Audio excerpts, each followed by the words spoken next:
ಪ್ರಿಯರಾದ ದೇವಜನರೇ, ನಿನ್ನೆ ಗೂಗಲ್ ಮೀಟಲ್ಲಿ ಒಂದು ಅಂಶವನ್ನು ಶುರು ಮಾಡಿದ್ವಿ. ಯಾವುದು? ಯೌವನಸ್ಥರಿಗೆ ದೇವರ ಕಿವಿ ಮಾತು. ಹೌದಲ್ವಾ? ಓಕೆ, ಈ ಅಂಶವನ್ನು ಇನ್ನೊಂದು ಭಾಗವಾಗಿ ಈಗ ಮಾತಾಡಿಕೊಂಡು ಕಂಪ್ಲೀಟ್ ಮಾಡ್ಕೊಳ್ಳೋಣ. ಓಕೆ, ಎರಡನೇ ಭಾಗವನ್ನು ಆಲೋಚನೆ ಮಾಡಿ ನೋಡ್ತಿದ್ವಿ. ಯೌವನಸ್ಥರಿಗೆ ದೇವರ ಕಿವಿ ಮಾತು ಅನ್ನುವಂತಹ ಸಂದೇಶದ ಎರಡನೇ ಭಾಗವನ್ನು ಇವತ್ತು ಆಲೋಚನೆ ಮಾಡಿ ನೋಡ್ತಿದ್ವಿ. ನಿನ್ನೆ ಸಾಕಷ್ಟು ವಿಚಾರಗಳನ್ನು ಆಲೋಚನೆ ಮಾಡಿ ನೋಡಿದ್ವಿ. ದಾನಿಯೇಲನ ಬಗ್ಗೆ ಮಾತಾಡಿದ್ವಿ. ಯೌವನಸ್ಥರು ಹೇಗೆ ಬಿಹೇವ್ ಮಾಡಬೇಕು, ಹೇಗೆ ನಡ್ಕೋಬೇಕು, ಪಾಪ ಮಾಡುವಂತಹ ಎಲ್ಲ ಸಾಧ್ಯತೆಗಳಿದ್ರು, ಅವಕಾಶಗಳಿದ್ರು, ಸುತ್ತ ಇರುವಂತಹ ಪಾಪಕ್ಕೆ ಹೇಗೆ ನೋ ಅಂತ ಹೇಳಿ ನಿರಾಕರಿಸಬೇಕು ಅನ್ನುವಂತಹದಿಷ್ಟನ್ನು ಸಹ ನಿನ್ನೆ ಮಾತಾಡಿಕೊಂಡಿದ್ವಿ. ನಿನ್ನೆ ನಾವು ಆಲೋಚನೆ ಮಾಡಿರುವಂತಹ ಮಾತುಗಳನ್ನು ರೀಕ್ಯಾಪ್ ಮಾಡಲು ಸಾಕಷ್ಟು ಸಮಯ ಇಲ್ಲದೆ ಇರುವಂತಹ ಕಾರಣದಿಂದ ಯಾರಾದರೂ ಒಂದನೇ ಭಾಗವನ್ನು ನೋಡಿಲ್ಲ ಅಂತ ಹೇಳಿದ್ರೆ ನಿನ್ನೆ ವಿಡಿಯೋವನ್ನು ನೀವೇ ಕೇಳಬೇಕು. ಇವತ್ತು ಆರಾಧನೆ ಕಾರ್ಯಕ್ರಮ ಮುಗಿದ ನಂತರ ಎರಡನೇ ಭಾಗದಲ್ಲಿ ಏನು ಮಾತಾಡಲಿಕ್ಕೆ ಹೊರಟಿದ್ದೀವಿ ಇಷ್ಟಕ್ಕೂ? ಕ್ರೈಸ್ತರಾಗಿ ನಮಗೆ ಮುಖ್ಯವಾಗಿ ಯೌವನಸ್ಥರು, ಏಕೆಂದರೆ ಅತ್ಯಂತ ಹೈ ರಿಸ್ಕಲ್ಲಿರುವಂತಹ ಜನ ಅಂತ ಹೇಳಿದ್ರೆ ಯೌವನಸ್ಥರು. ಹೌದಲ್ವಾ? ನೀವೇ ಅಲ್ವಾ ಪ್ರೈಮ್ ಟೈಮಲ್ಲಿರುವಂತಹದ್ದು? ಯೌವನಸ್ಥರು ಪ್ರೈಮ್ ಟೈಮಲ್ಲಿದ್ದಾರೆ. ನೆನೆ ನಾವು ಮಾತಾಡ್ಕೊಂಡ್ವಿ, ಒಬ್ಬ ಕಳ್ಳತನಕ್ಕೆ ಬರ್ತಿದ್ದಾನೆ ಅಂತ ಹೇಳಿದ್ರೆ ಏನನ್ನು ಕದಲಿಕ್ಕೆ ಬರೋದಿಲ್ಲ? ಚಪ್ಪಲಿ ಕದೀಲಿಕ್ಕೆ ಬರೋದಿಲ್ಲ. ಚಪ್ಪಲಿ ಕದೀಲಿಕ್ಕೆ ಒಂದು ಮನೆ ಬೀಗ ಹೊಡೆದಾಕ್ಬಿಟ್ಟು ಒಳಗಡೆ ಹೋಗುವಂಥ ಅವಶ್ಯಕತೆ ಇಲ್ಲ. ತಲೆದಿಂಬು ಅದನ್ನು ಕದೀಲಿಕ್ಕೆ ಒಂದು ಬೀಗ ಹೊಡೆದಾಕ್ಬಿಟ್ಟು ಒಳಗಡೆ ಹೋಗಿ ಆ CCTV ಕ್ಯಾಮ್ರಾ ಬ್ಲಾಕ್ ಮಾಡಿ ಇದೆಲ್ಲ ಮಾಡುವಂಥ ಅವಶ್ಯಕತೆ ಇಲ್ಲ. ಕಳ್ಳತನ ಮಾಡಿದ್ರೆ ಏನನ್ನು ಮಾಡ್ತಾನೆ? ಆ ಮನೆಯಲ್ಲಿ ಅತ್ಯಂತ ಮುಖ್ಯವಾಗಿರುವಂಥ ವಸ್ತು ಏನಿದೆಯೋ ಅದಕ್ಕೆ ಕಣ್ಣು ಹಾಕ್ತಾನೆ. ಹೌದಾ? ಹಾಗಾದರೆ ಅಪವಾದಿಯ ಕಣ್ಣು ಯೌವನಸ್ಥರ ಮೇಲೆ. ಟೆರರಿಸಮ್ಗೂ ಯೌವನಸ್ಥರ ಬೇಕು, ಫಿಲ್ಮ್ ಆ್ಯಕ್ಟರ್ಸ್ ಆಗಿ ಯೌವನಸ್ಥರ ಬೇಕು, ಕ್ರಿಕೆಟ್ ಪ್ಲೇಯರ್ಸ್ ಆಗಿ ಯೌವನಸ್ಥರ ಬೇಕು, ಆರ್ಮಿಗೆ ಯೌವನಸ್ಥರ ಬೇಕು, ಒಂದು ಕೆಟ್ಟ ಕೆಲಸಕ್ಕೂ ಯೌವನಸ್ಥರ ಬೇಕು. ಹಾಗಾದರೆ ಯೌವನಸ್ಥರಿಗೆ ಇಷ್ಟೊಂದು ಡಿಮಾಂಡ್ ಇದೆ ಅಂದರೆ ಅಪವಾದಿ ಎಷ್ಟು ಚೆನ್ನಾಗಿ ಉಪಯೋಗ ಮಾಡ್ಕೊಳ್ತಿದ್ದಾನೆ ಅಂತ ನೆನೆ ಮಾತಾಡಿಕೊಂಡು ಅಲ್ವಾ? ರಾಜೀವ್ ಗಾಂಧಿ ಬಾಂಬ್ ಬ್ಲಾಸ್ಟಿಗೆ ಉಪಯೋಗ ಆಗಿದ್ಯಾರು? ಉಪಯೋಗಿಸಲ್ಪಟ್ಟಿದ್ಯಾರು? ಒಂದು ಯೌವನಸ್ಥ ಸ್ತ್ರೀ. ಪುಲ್ವಾಮಾ ಅಟ್ಯಾಕ್, ಟೆರರಿಸ್ಟ್ ಅಟ್ಯಾಕಲ್ಲಿ ಅಷ್ಟು 44 ಜನ ಸೈನಿಕರನ್ನು ಕೊಂದವ್ರು ಯಾರು? 22 ವಯಸ್ಸು, 20 ಅಂತ ಅನ್ಸುತ್ತೆ, 20 ವಯಸ್ಸಿರುವಂಥ ಒಬ್ಬ ಯೌವನಸ್ಥ. ಕಸಬ್ ಮುಂಬೈ ಅಟ್ಯಾಕ್ ಎಷ್ಟು ವಯಸ್ಸು? 22. ಹೌದಲ್ವಾ? ಹಾಗಾದರೆ ಇಷ್ಟೊಂದು ಚೆನ್ನಾಗಿ ಅಪವಾದಿ ಟಾರ್ಗೆಟ್ ಮಾಡ್ತಿದ್ದಾನೆ. ನಾವು ಈ ಮಾಯೆಯಿಂದ, ಈ ಅಪವಾದಿ ಬೀಸ್ತಿರುವಂತಹ ಈ ಗಾಳದಿಂದ ಹೊರಗಡೆ ಬರಲಿಕ್ಕೆ ಏನಾದರೂ ಮಾರ್ಗ ಇದೆಯಾ ಅಂತ ಹೇಳಿ ಕೇಳಿದ್ರೆ, ಸತ್ಯವೇದದಲ್ಲಿ ನೀವು ಭಕ್ತರನ್ನು ನೋಡಿದಾಗ ಸಾಕಷ್ಟು ಪ್ರಿನ್ಸಿಪಲ್ಸನ್ನು ಅವರೇ ಹಾಕ್ಕೊಂಡಿದ್ದಾರೆ. ಅವರಿಗೆ ಅವರೇ ವಾಕ್ಯಗಳನ್ನು ಯೂಸ್ ಮಾಡಿ ಸಾಕಷ್ಟು ಕಟ್ಟಳೆಗಳನ್ನು ನೇಮಿಸ್ಕೊಂಡಿದ್ದಾರೆ.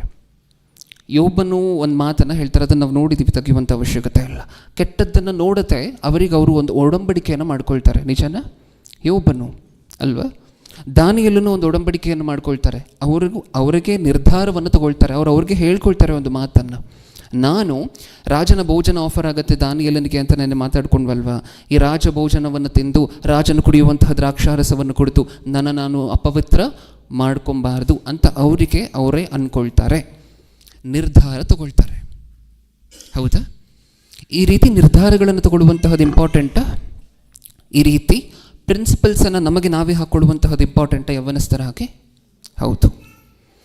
ಅದಕ್ಕೋಸ್ಕರ ಒಂದು 4 ಪ್ರಿನ್ಸಿಪಲ್ಸನ್ನು ಇವತ್ತು ನೋಡ್ಕೊಂಡು ಮುಗಿಸ್ಕೊಳ್ಳೋಣ. ಒಂದು 4 ಪ್ರಿನ್ಸಿಪಲ್ಸ್ ನಮಗೆ ನಾವೇ ಹಾಕಿಕೊಳ್ಳಬಹುದಾಗಿರುವಂತಹ ಒಂದು 4 ಕಟ್ಟಳೆಗಳನ್ನು ನೋಡಿಕೊಂಡು ಈ ಸಂದೇಶವನ್ನು ಮುಗಿಸ್ಕೊಳ್ಳೋಣ. ಯೌವನಸ್ಥರಾಗಿ ನಮಗೆ ನಾವೇ ಒಂದು 4 ಪ್ರಿನ್ಸಿಪಲ್ಸ್, ಒಂದು 4 ರೂಲ್ಸನ್ನು, ಸತ್ಯವೇದದಲ್ಲಿರುವಂತಹ ವಚನಗಳನ್ನು ಆಧರಿಸಿ ಒಂದು 4 ರೂಲ್ಸ್ ಹಾಕೋಬೇಕಂದ್ರೆ ಹೇಗೆಲ್ಲ ಹಾಕೋಬೋದು. ನೀವು ಇನ್ನೊಬ್ಬರಿಗೆ ಸಾಕ್ಷಿಯಾಗಿರ್ಬೇಕಂದ್ರೆ, ನಮ್ಮ ಭವಿಷ್ಯ ಚೆನ್ನಾಗಿರ್ಬೇಕಾದ್ರೆ ಯೌವನಸ್ಥರಾಗಿ ಹೇಗೆ ಯಾವ ಪ್ರಿನ್ಸಿಪಲ್ಸನ್ನು ಅಳವಡಿಸ್ಕೋಬೋದು ನಮ್ಮ ಜೀವನದಲ್ಲಿ. ಮೊದಲನೇ ಪ್ರಿನ್ಸಿಪಲ್ನ ಹೆಸರು ಬರ್ಕೊಳ್ತಿರುವಂಥವರು ನೀಟಾಗಿ ಮೊದಲನೇ ಕಟ್ಟಳೆ ಅಂತ ಹೇಳಿ ಬರ್ಕೊಳ್ಳಿ. ನಮ್ಮ ಮಾತಿನ ಮೇಲೆ ನಿಗಾ ವಹಿಸಬೇಕು. ಫಸ್ಟ್ ಪ್ರಿನ್ಸಿಪಲ್ ಏನು? ನಮ್ಮ ಮಾತಿನ ಮೇಲೆ ನಿಗಾ ವಹಿಸಬೇಕು. ಜನರಲ್ ಆಗಿ ಮಾತಿನ ಬಗ್ಗೆ ಪ್ರಸಂಗ ಯೋಚನೆ ಮಾಡ್ತಿಲ್ಲ, ಯೌವನಸ್ಥರಾಗಿ ನಮ್ಮ ಮಾತಿನ ಮೇಲೆ ಹೇಗೆ ನಿಗಾ ವಹಿಸುವಂತಹದ್ದು ಅಂತ ಯೋಚನೆ ಮಾಡಿ ನೋಡ್ತಿದ್ದೇವೆ. ಯೌವನಸ್ಥರ ಮಧ್ಯೆ ನಡೆಯುವಂಥ ಸಂಭಾಷಣೆ ಯಾವತ್ತಾದರೂ ಕೇಳಿದ್ದೀರಾ? ದೇವರಲ್ಲಿ ಇಲ್ಲ, ಜನರಲ್ ಆಗಿ ಯೌವನ ಕಾಲದಲ್ಲಿರುವಂತಹ ಕಾಲೇಜ್ಗಳಿಗೆ ಹೋಗ್ತಿರುವಂತಹ ಮಕ್ಕಳು ಅಥವಾ ಕೆಲಸಕ್ಕೆ ಹೋಗ್ತಿರುವಂತಹ ಮಕ್ಕಳು ಇವರು ಕಾಲಲ್ಲಿ ಮಾತಾಡಬೇಕಾದ್ರೆ, ಫೋನ್ ಕಾಲಲ್ಲಿ ಮಾತಾಡಬೇಕಾದ್ರೆ ಅವರ ಕಾನ್ವರ್ಸೇಷನನ್ನು ಯಾವತ್ತಾದರೂ ಗಮನ ಕೊಟ್ಟು ಕಿವಿ ಕೊಟ್ಟು ಕೇಳಿಸ್ಕೊಂಡಿದ್ದೀರಾ? ಹೇಗಿರುತ್ತೆ? ನಾ ಹೇಳಲ್ಲ, ಮತ್ತೆ ತಪ್ಪಾಗಿ ಅರ್ಥ ಮಾಡ್ಕೋಬಾರ್ದು. ಹೇಗಿರುತ್ತೆ ಅಂತ ನಾನು ಹೇಳ್ತೇನೆ, ನಿಮಗೆ ಅರ್ಥ ಆಗ್ಲಿಕ್ಕೆ ಮಾತ್ರ, ತಪ್ಪಾಗಿ ಅರ್ಥ ಮಾಡ್ಕೋಬಾರ್ದು. ಇಬ್ಬರು ಮಾತಾಡ್ತಿರ್ತಾರೆ ಪ್ರಿಯರೇ. ಇಷ್ಟಕ್ಕೂ ಮಾತಾಡ್ತಿರುವಂಥ ಇಬ್ಬರಿಗೂ ಒಂದೇ ವಯಸ್ಸು, ಒಂದೇ ಕ್ಲಾಸಲ್ಲಿರುವಂಥವರು. ಈ ಇಬ್ಬರಿಗೂ ರಕ್ತ ಸಂಬಂಧ ಏನೂ ಇರೋದಿಲ್ಲ. ಇವರಿಬ್ಬರು ಬರೀ ಫ್ರೆಂಡ್ಸ್ ಮಾತ್ರ, ಅಂದರೆ ಕಾಲೇಜಲ್ಲಿ ಒಟ್ಟಿಗೆ ವಿದ್ಯಾಭ್ಯಾಸ ಮಾಡ್ತಿರುವಂಥವ್ರು ಮಾತ್ರ, ಕ್ಲಾಸ್ಮೇಟ್ಸ್ ಮಾತ್ರ. ಒಬ್ಬ ಇನ್ನೊಬ್ಬನನ್ನು ಫೋನಲ್ಲಿ ಏನಂತ ಕರೀತಾನೆ ಗೊತ್ತಾ? ಮಾವ ಎಲ್ಲಿದ್ಯೋ? ಯಾರಿಗೆ ಮಾವ, ಯಾರಿಗೆ ಬಾಮ ಇದೆ ಇದರಲ್ಲಿ ಹೇಳಿ? ಯಾರು ಯಾರಿಗೆ ಮಾವ ಹೇಳಿ? ನಿಮಗೇನನ್ಸುತ್ತೆ? ಹಿಂದೆ ಹೋಗಿ ಚೇರ್ ಹಾಕ್ಕೊಂಡು ಹಿಂದೆ ಆರಾಮಾಗಿ ಕೂತ್ಕೊಳ್ಳಿ ಲಾಸ್ಟಲ್ಲಿ. ಓಕೆ, ಇದನ್ನು ನೋಡಬೇಕಾದ್ರೆ ನಿಮಗೆ ಯಾವತ್ತಾದರೂ ಅನಿಸಿದೆಯಾ ಈ ನಡವಳಿಕೆ ನಮ್ಮಲ್ಲೂ ಬಂತು ಅಂತ ಅಂದ್ಕೊಳ್ಳಿ.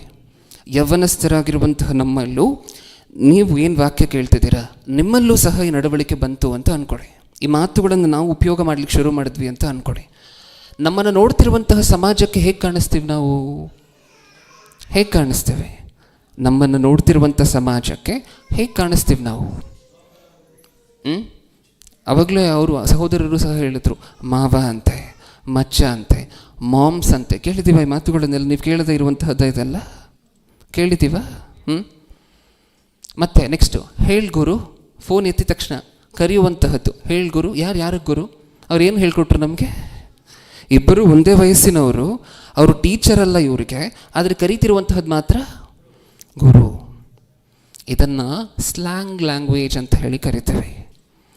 ಯಾವ ಕಾರಣಕ್ಕೂ ಸಹ ನಮ್ಮಲ್ಲಿ ಈ ರೀತಿಯಾಗಿರುವಂತಹ ಮಾತುಗಳು ಯಾವ ಕಾರಣಕ್ಕೂ ಬರಬಾರದು. ನಮ್ಮನ್ನು ಏನಂತ ಕರೆದಿದ್ದಾರೆ ದೇವರು? ರಾಜವಂಶಸ್ಥರು, ಯಾಜಕರು. ನೀವು ಯೋಚನೆ ಮಾಡಿ ನೋಡಿ, ಈಗ ನರೇಂದ್ರ ಮೋದಿ ಅವರಿದ್ದಾರೆ, ಅಧಿಕ ಉನ್ನತ ಹುದ್ದೆಯಲ್ಲಿದ್ದಾರೆ ನಮ್ಮ ದೇಶದಲ್ಲಿ. ಅವರು ಮೀಡಿಯಾ ಮುಂದೆ ಬಂದು ಇಷ್ಟ ಬಂದಿರುವಂಥ ಕ್ಷುಲ್ಲಕವಾಗಿರುವಂಥ ಸಿಲ್ಲಿ ಸೆಂಟೆನ್ಸಸ್ಸನ್ನೆಲ್ಲ, ವರ್ಡ್ಸನ್ನೆಲ್ಲ ಯೂಸ್ ಮಾಡಿದ್ರು ಅಂತ ಅಂದ್ಕೊಳ್ಳಿ. ಚೆನ್ನಾಗಿರುತ್ತೆ ನೋಡಲಿಕ್ಕೆ? ಚೆನ್ನಾಗಿರುತ್ತಾ? ಇಲ್ಲ ಅಲ್ವಾ? ನಾವು ಇನ್ನೊಬ್ಬರನ್ನು ಕರಿಬೇಕಾದ್ರೆ ಏನಂತ ಕರಿಬೇಕು?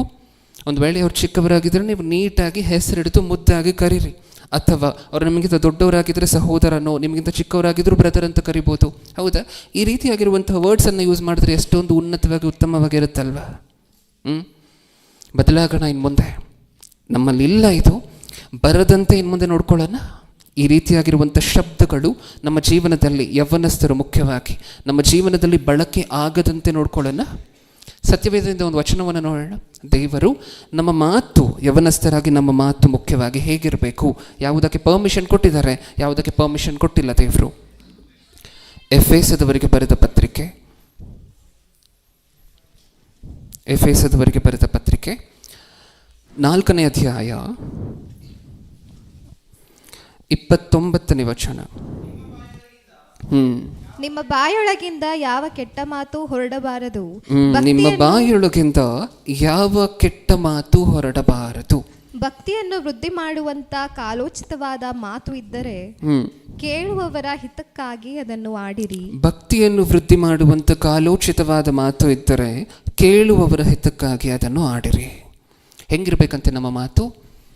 ಭಕ್ತಿಯನ್ನು ವೃದ್ಧಿ ಮಾಡುವಂತಹದ್ದಾಗಿರಬೇಕು. ಹಂಗಿರಬೇಕು ನಮ್ಮ ಮಾತು. ಯಾವ ಥರ ಇರಬಾರ್ದು? ಕೆಟ್ಟದ್ದಾಗಿರಬಾರ್ದು. ಕೆಟ್ಟ ನಡವಳಿಕೆಯನ್ನು ತೋರಿಸುವಂತಹ ಮಾತು ಆಗಿರಬಾರ್ದು. ನೀವು ನೋಡಿದಿರೋ ಇಲ್ವೋ? ಅದೇ ನಾನು ಆಗಲೇ ಹೇಳಿದ್ನಲ್ವ, ಇಬ್ಬರು ಕಾಲೇಜ್ ಸ್ಟೂಡೆಂಟ್ಸ್ ಮಾತಾಡ್ಕೋಬೇಕಾದ್ರೆ ಕಾನ್ವರ್ಸೇಷನನ್ನು ಕೇಳಿಸ್ಕೊಳ್ಳಿ ಒಂದ್ಸಾರಿ. ಸಲೀಸಾಗಿ ಕೆಟ್ಟ ಮಾತುಗಳನ್ನು ಆಡ್ತಿರ್ತಾರೆ ಗೊತ್ತಾ? ಸುಮ್ಮನೆ ಇವ್ರೇನು ಜಗಳ ಮಾಡ್ಕೊಳ್ತಿರೋದಿಲ್ಲ. ಇವರಿಬ್ಬರು ಜಗಳ ಮಾಡ್ಕೊಳ್ತಿಲ್ಲ ಅಂತ ಹೇಳಿದ್ರು ಸಹ ಎಂಥ ಮಾತುಗಳನ್ನು ಆಡ್ತಿರ್ತಾರೆ ಗೊತ್ತಾ? ಮಧ್ಯ ಅಮ್ಮ, ಅಕ್ಕ, ಈ ಮಾತುಗಳೆಲ್ಲ ಬಂದು ಹೋಗ್ತಿರುತ್ತೆ. ಅಲ್ಲಿ ಜಗಳ ನಡೀತಿಲ್ಲ, ಸುಮ್ಮನೆ ಸರ್ವೇ ಸಾಮಾನ್ಯವಾಗಿ, ಸಹಜವಾಗಿ, ನೀಟಾಗಿ, ಲೀಲಾಚಾಲವಾಗಿ ಈ ಮಾತುಗಳಲ್ಲಿ ಮಾತಾಡ್ಕೊಳ್ತಿರ್ತಾರೆ. ಕೇಳಿದ್ದೀವ? ಯವನಸ್ಥರಾಗಿ ನಾವು ಫಸ್ಟ್ ಯಾವುದಕ್ಕೆ ದೂರವಾಗಿರಬೇಕು? ಕ್ರೈಸ್ತರಾಗಿದ್ದೀವಿ ಅಂದರೆ ನಾವು ಯೇಸು ಕ್ರಿಸ್ತರನ್ನು ತೋರಿಸ್ತಿದ್ದೀವಿ. ಯೇಸು ಕ್ರಿಸ್ತರು ಯೌವನ ಕಾಲದಲ್ಲಿ ಹೇಗಿದ್ದರೋ ಅದನ್ನು ಪ್ರತಿಬಿಂಬಿಸ್ತಿದ್ದೀವಿ. ಹೌದಾ? ಅದಕ್ಕೆ ಛಾಯೆಗಳಾಗಿದ್ದೇವೆ. ನಮ್ಮ ಮಾತುಗಳು ಹೇಗಿರಬೇಕು? ಈ ರೀತಿಯಾಗಿರುವಂಥ ಶಬ್ದಗಳು, ಪದಗಳು ನಮ್ಮ ಬಾಯಿಂದ ಬರೋ ಹಾಗೆ ಇಲ್ಲ. ಭಕ್ತಿಯನ್ನು ವೃದ್ಧಿ ಮಾಡುವಂತಹ ಮಾತೇನಾದರೂ ಇದ್ದರೆ ಅದನ್ನು ಆಡ್ಬೋದು. ಅದನ್ನು ಬಿಟ್ಟು ಕೆಟ್ಟ ಮಾತುಗಳಾಗಿರಬಹುದು, ಕರ್ಸ್ ವರ್ಡ್ಸ್, ಸ್ಲ್ಯಾಂಗ್ ಲ್ಯಾಂಗ್ವೇಜ್, ಇವ್ಯಾವುದಕ್ಕೂ ಸಹ ಅವಕಾಶ ಇಲ್ಲ. ಇನ್ನೊಂದು ಸ್ವಲ್ಪ ಜನ ಮಾತೆತ್ತಿದ್ರೆ ಜೋಕ್ ಮಾಡ್ತಿರುವಂಥವ್ರನ್ನ ನೋಡಿರ್ತೀರ ನೀವು. ಮಾತೆತ್ತಿದ್ರೆ ಜೋಕ್ ಮಾಡುವಂತಹದ್ದು, ಅದು ಎಂಥ ಜೋಕ್ ಅಂತ ಹೇಳಿದ್ರೆ ಇದನ್ನು ರ್ಯಾಗಿಂಗ್ ಅಂತಲೂ ಸಹ ಕರಿತೇವೆ. ಕಾಲೇಜ್ಗಳಲ್ಲಿ ರ್ಯಾಗಿಂಗ್ ಅಂದರೆ ಏನು ಅಂತ ನಮಗೆ ಗೊತ್ತಾ? ರ್ಯಾಗಿಂಗ್ ಅಂತ ಹೇಳಿದ್ರೆ ಏನು ಅಂತ ಗೊತ್ತಾ? Degree first year, second year, third year 3 class ರೂಮ್ಗಳು ಇದೆ ಒಂದು ಕಾಲೇಜಲ್ಲಿ ಅಂತ ಹೇಳಿದ್ರೆ ಫೈನಲ್ ಇಯರ್ ಸ್ಟೂಡೆಂಟ್ಸ್ ಈಗ ಹೊಸದಾಗಿ ಬಂದಿರ್ತಾರಲ್ವ ಕಾಲೇಜ್ ಸ್ಟೂಡೆಂಟ್ಸ್, ಅವರನ್ನು ಏನು ಮಾಡ್ತಿರ್ತಾರೆ?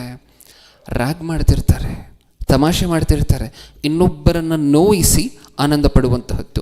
ಯಾರಿಗೆ ಹೆಚ್ಚಾಗಿ ಈ ಗುಣ ಇರುತ್ತೆ ಅಂತ ಹೇಳಿದ್ರೆ ಯಾರಿಗೆ? ಯೌವನಸ್ಥರಿಗೆ. ನೀವು ನೋಡಿರುವಂತಹ ವಿಚಾರಗಳಲ್ವ ಇದೆಲ್ಲವೂ ಸಹ. ರ್ಯಾಗಿಂಗ್ಗಳು ನಡೆಯುವಂತಹದ್ದು, ಇನ್ನೊಬ್ಬರನ್ನು ಹೀಯಾಳಿಸಿ ಮಾತಾಡುವಂತಹದ್ದು, ಇನ್ನೊಬ್ಬರ ಮೇಲೆ ಕಾಮಿಡಿ ಮಾಡುವಂತಹದ್ದು, ಇನ್ನೊಬ್ಬರನ್ನು ನೋಯಿಸಿ ಕಾಮಿಡಿ ಮಾಡುವಂತಹದ್ದು, ಇದನ್ನೆಲ್ಲ ನಾವು ನೋಡಿದ್ದೀವಲ್ವ. ಸೆಟ್ಲಾಗಿ 30 ಸೆಕೆಂಡ್ಸ್ ಟೈಮ್ ತಗೊಳ್ಳಿ, ಕೂತ್ಕೊಳ್ಳಿ ಎಲ್ಲರೂ ಸಹ. ಚೇರ್ಗಳು ಶಾರ್ಟೇಜ್ ಇದೆ ಅಂತ ಅನಿಸುತ್ತೆ. ಸಾಧ್ಯವಾದರೆ ಸಭೆಯವರು ಯಾರಾದರೂ ಮುಂದೆ ಬಂದು ಕೆಳಗೆ ಕೂತ್ಕೊಳ್ಳುವಂತಹ ದೊಡ್ಡ ಮನಸ್ಸನ್ನು ಮಾಡಿದ್ರೆ ಅನುಕೂಲವಾಗುತ್ತೆ.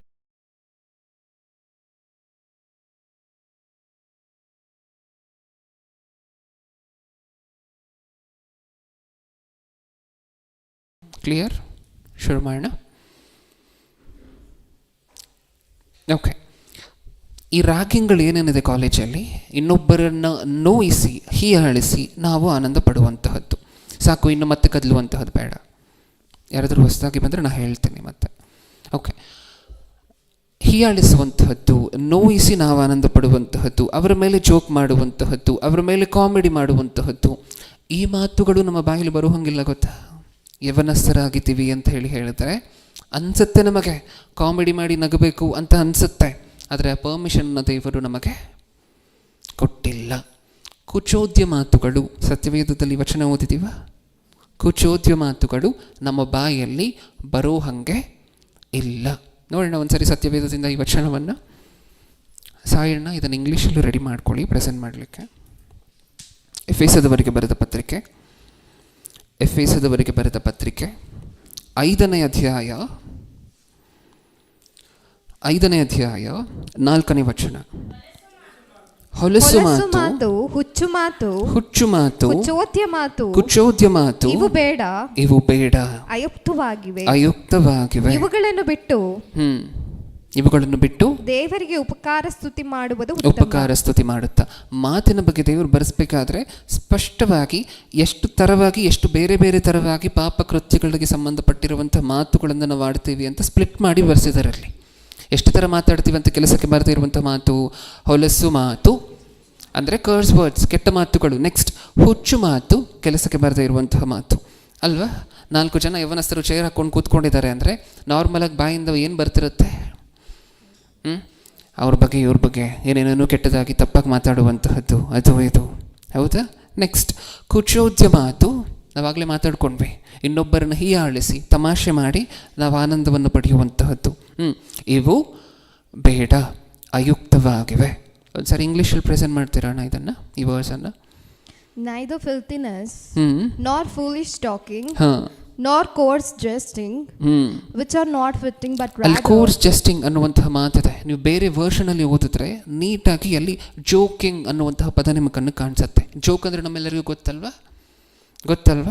ಯಾವಾಗಲೂ ಯಾರಾದರೂ ಜೋಕ್ ಮಾಡ್ತಿದ್ದಾರೆ ಅಂತ ಅಂದ್ಕೊಳ್ಳಿ, ಹುಷಾರಾಗಿ ಹೋಗ್ಬೇಕು.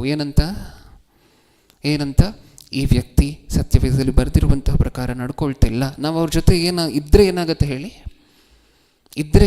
ನಮಗೆ ಅನ್ನಿಸ್ಬೋದು ಒಳ್ಳೆ ಎಂಟರ್ಟೈನ್ಮೆಂಟ್ ಸಿಗ್ತದೆ ಈ ವ್ಯಕ್ತಿಯ ಕಡೆಯಿಂದ ನಮಗೆ ಅಂತ. ನಿಮ್ಮ ಕಾಲೇಜ್ಗಳಲ್ಲೂ ಹುಷಾರು, ನಿಮ್ಮ ಕೆಲಸದ ಜಾಗದಲ್ಲೂ ಹುಷಾರು.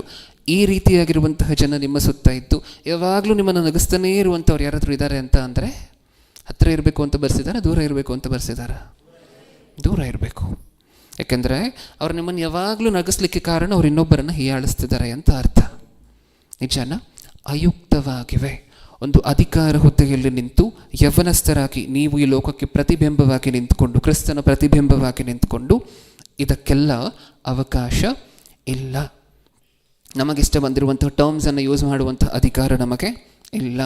ಬ್ರದರ್, ಸಿಸ್ಟರ್, ಈ ರೀತಿಯಾಗಿರುವಂತಹ ಮಾತುಗಳೇ. ಒಂದು ವೇಳೆ ಅವರು ತುಂಬ ದೊಡ್ಡವರಾಗಿದ್ದರೆ ಅಂಕಲ್, ಆಂಟಿ, ಈ ರೀತಿಯಾಗಿರುವಂತಹ ಮರ್ಯಾದಪೂರ್ವಕವಾಗಿರುವಂತಹ ಮಾತುಗಳೇ ನಮ್ಮ ಬಾಯಲ್ಲಿ ಬರಬೇಕು. ಮಚ್ಚ, ಮಾವ ಅಂತ ಕರೆಯುವಂಥವ್ರು ನಿಮ್ಮ ಸರ್ಕಲಲ್ಲಿದ್ದರೆ ನೆಕ್ಸ್ಟ್ ಟೈಮು ಹೇಳಿ ಅವರಿಗೆ. ನಿಮ್ಮನ್ನು ಅದೇ ಥರ ಕರಿತಿದ್ದಾರೆ ಅಂತ ಅಂದ್ಕೊಳ್ಳಿ, ಏನು ಮಾಡ್ತೀವಿ? ಹೇಳಿ ಅವರಿಗೆ. ನಮ್ಮ ಚರ್ಚಲ್ಲಿ ಹೇಳ್ಕೊಟ್ಟಿದ್ದಾರೆ, ನಮಗೆ ಸತ್ಯವೇದದಲ್ಲಿ ಹೇಳ್ಕೊಟ್ಟಿದ್ದಾರೆ, ಒಬ್ಬ ಸ್ನೇಹಿತನನ್ನು ಹೆಸರಿಡಿದು ನಾನು ಕರೀಲಿಕ್ಕೆ ತೊಂದರೆ ಇಲ್ಲ, ಅಣ್ಣ ಅಂತ ಕರೀಲಿಕ್ಕೆ ಬೇಕಾದರೆ ತೊಂದರೆ ಇಲ್ಲ, ತಮ್ಮ ಅಂತ ಕರೀಲಿಕ್ಕೆ ಬೇಕಾದರೆ ತೊಂದರೆ ಇಲ್ಲ.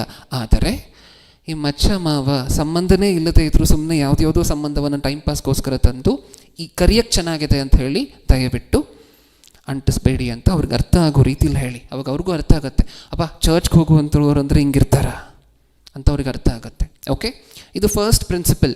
ನಮ್ಮ ಮಾತಿನ ಮೇಲೆ ಯವನಸ್ಥರಾಗಿ ನಮಗೆ ನಿಗಾ ಇರಬೇಕು, ಎಚ್ಚರ ವಹಿಸಬೇಕು. ಸೆಕೆಂಡ್ ಪ್ರಿನ್ಸಿಪಲನ್ನು ಬರ್ಕೊಳ್ಳಿ. ಎರಡನೇ ಪ್ರಿನ್ಸಿಪಲ್, ನಮ್ಮ ಕೋಪವನ್ನು ನಾವು ಹದ್ದು ಬಸ್ತಿನಲ್ಲಿ ಇಟ್ಟುಕೊಳ್ಳಬೇಕು. ಬರೀ ಯವನಸ್ಥರಿಗೆ ಮಾತ್ರ. ನಾರ್ಮಲ್ ಆಗಿ ಕೋಪದ ಮೆಸೇಜನ್ನು ಸಪ್ರೇಟಾಗಿ ಯಾವತ್ತಾದರೂ ಮಾತಾಡಿದ್ದೀವಿ ಈಗಾಗಲೇ. ಇದು ಯವನಸ್ಥರನ್ನು ಮಾತ್ರ ಮನಸ್ಸಲ್ಲಿಟ್ಕೊಂಡು ಮಾತಾಡ್ತಿರುವಂತಹ ಮಾತು. ನಮ್ಮ ಕೋಪವನ್ನು ನಾವು ಹದ್ದು ಬಸ್ತಿನಲ್ಲಿ ಇಟ್ಟುಕೊಳ್ಳಬೇಕು. ಯಾಕೆ ಇದು ಸ್ಪೆಷಲ್ಲಾಗಿ ಯಾಕೆ ಯವನಸ್ಥರಿಗೆ ತುಂಬ ಇಂಪಾರ್ಟೆಂಟ್ ಆಗುತ್ತೆ ಹೇಳಿ ನೀವು? ರಸ್ತೆಯಲ್ಲಿ ನೋಡುವಂಥ ಗಲಾಟೆಗಳು, ವಯಸ್ಸಾಗಿರುವಂಥ ಸುಮಾರು 70 ವಯಸ್ಸಾಗಿದೆ ಒಬ್ಬ ತಾತನಿಗೆ, ಇನ್ನೊಬ್ಬ ತಾತನಿಗೆ 80 ವಯಸ್ಸಾಗಿದೆ. ಇವರಿಬ್ಬರು ಜುಟ್ಟು ಇಟ್ಕೊಂಡು ಕಿತ್ತಾಡುವಂಥದ್ದು ಯಾವತ್ತಾದ್ರೂ ನೋಡಿದ್ದೀರಾ? ರಸ್ತೆಯಲ್ಲಿ ನೋಡಿದ್ದೀರಾ? ಇಲ್ಲ. ಯಾರು ಇರ್ತಾರೆ ಗಲಾಟೆ ಆದರೆ ರಸ್ತೆಯಲ್ಲಿ? ಯೌವನಸ್ಥರು. ನಿಜನಾ?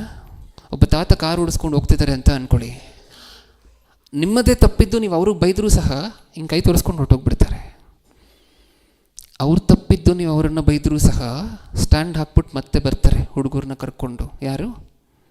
ಯೌವನಸ್ಥರು. ನಿಜಾನ? ಹಾಗಾದರೆ ಕೋಪ ಮಿತಿ ಮೀರಿದ ಹಂತದಲ್ಲಿ ಯಾರಲ್ಲಿರುತ್ತೆ? ಯೌವನಸ್ಥರಲ್ಲಿ. ಈ ಲೋಕ ಸಾಕಷ್ಟು ಹೆಸರು ಕೊಟ್ಟಿದೆ ಅದಕ್ಕೆ, ಬಿಸಿ ರಕ್ತ ಅದು ಇದು ಅಂತ ಹೇಳಿ. ನಿಜನಾ? ಅದಕ್ಕೆ ಸತ್ಯವೇದದಲ್ಲಿ ಎಫೆಸದವರಿಗೆ ಬರೆದ ಪತ್ರಿಕೆ 6ನೇ ಅಧ್ಯಾಯ 4ನೇ ವಚನದಲ್ಲಿ ಒಂದು ಪ್ರಸ್ತಾವನೆ ತಗೊಂಡು ಬರ್ತಾರೆ ದೇವರು. ತಂದೆಗಳೇ, ಎಫೆಸದವರಿಗೆ ಬರೆದ ಪತ್ರಿಕೆ 6ನೇ ಅಧ್ಯಾಯ 4ನೇ ವಚನ.